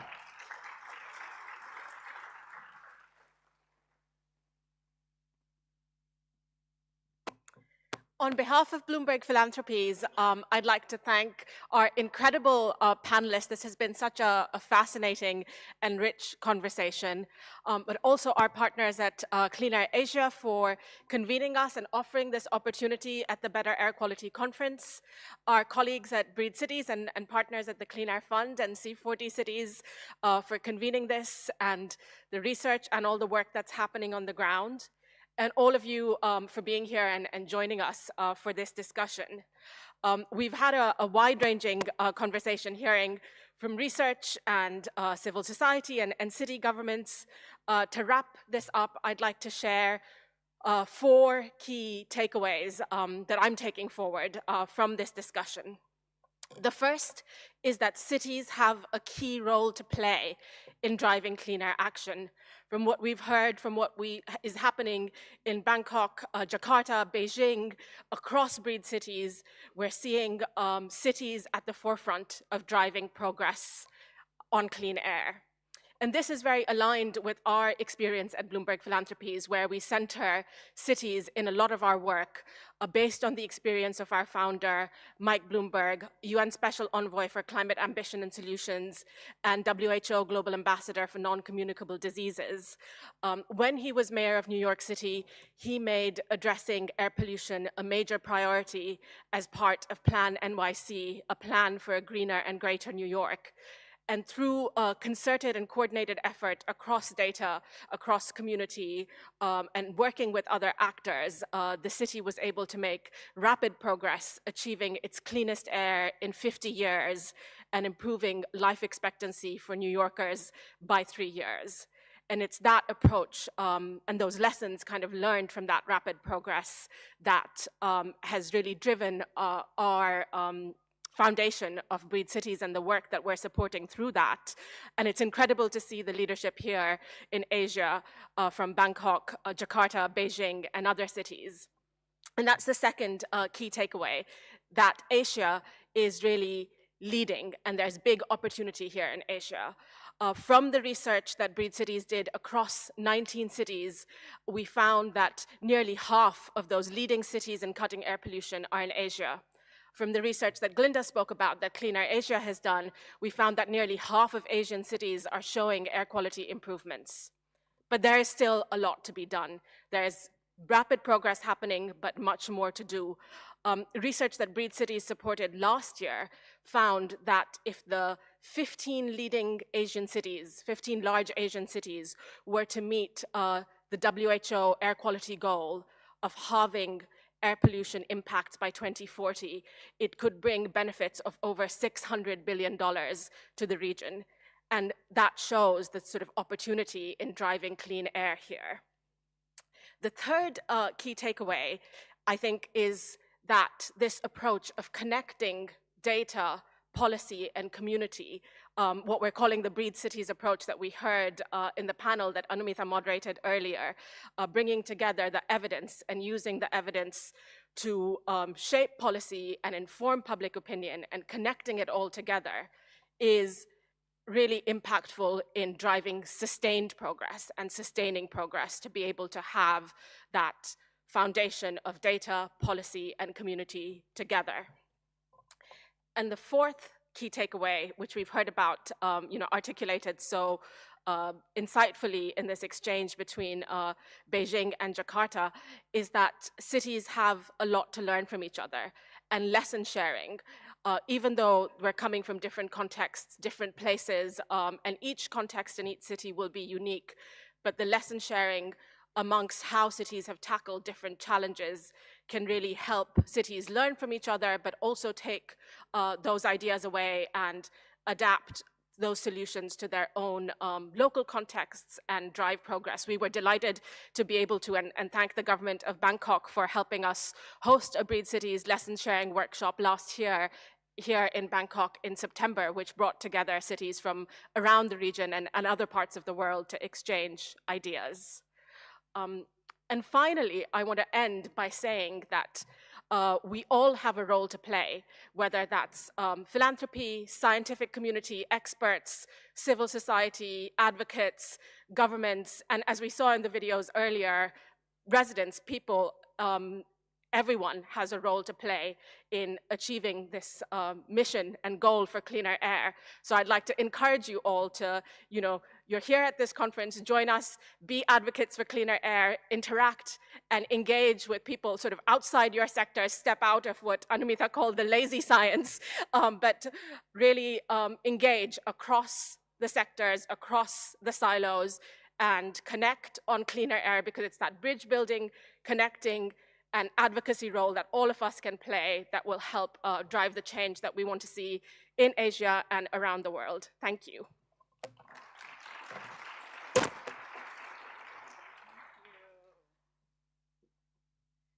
Thank you so much, Priya. I can hear your passion and your care in your voice. So once again, let's give her a round of applause. Ladies and gentlemen, please join me in thanking all of our speakers today for their leadership and insights. Yes, please. Thank you. We hope that this conversation inspire further collaboration throughout BAQ 2026 here in Bangkok and beyond, and has been my utmost pleasure to be your MC for today's session. Just like what Priya said, please connect and collaborate during lunchtime. So I would like to invite you all to your lunch at the reception hall on the ground floor. My name is Abel Wanamakok. Thank you so much for having me. Sawadee ka.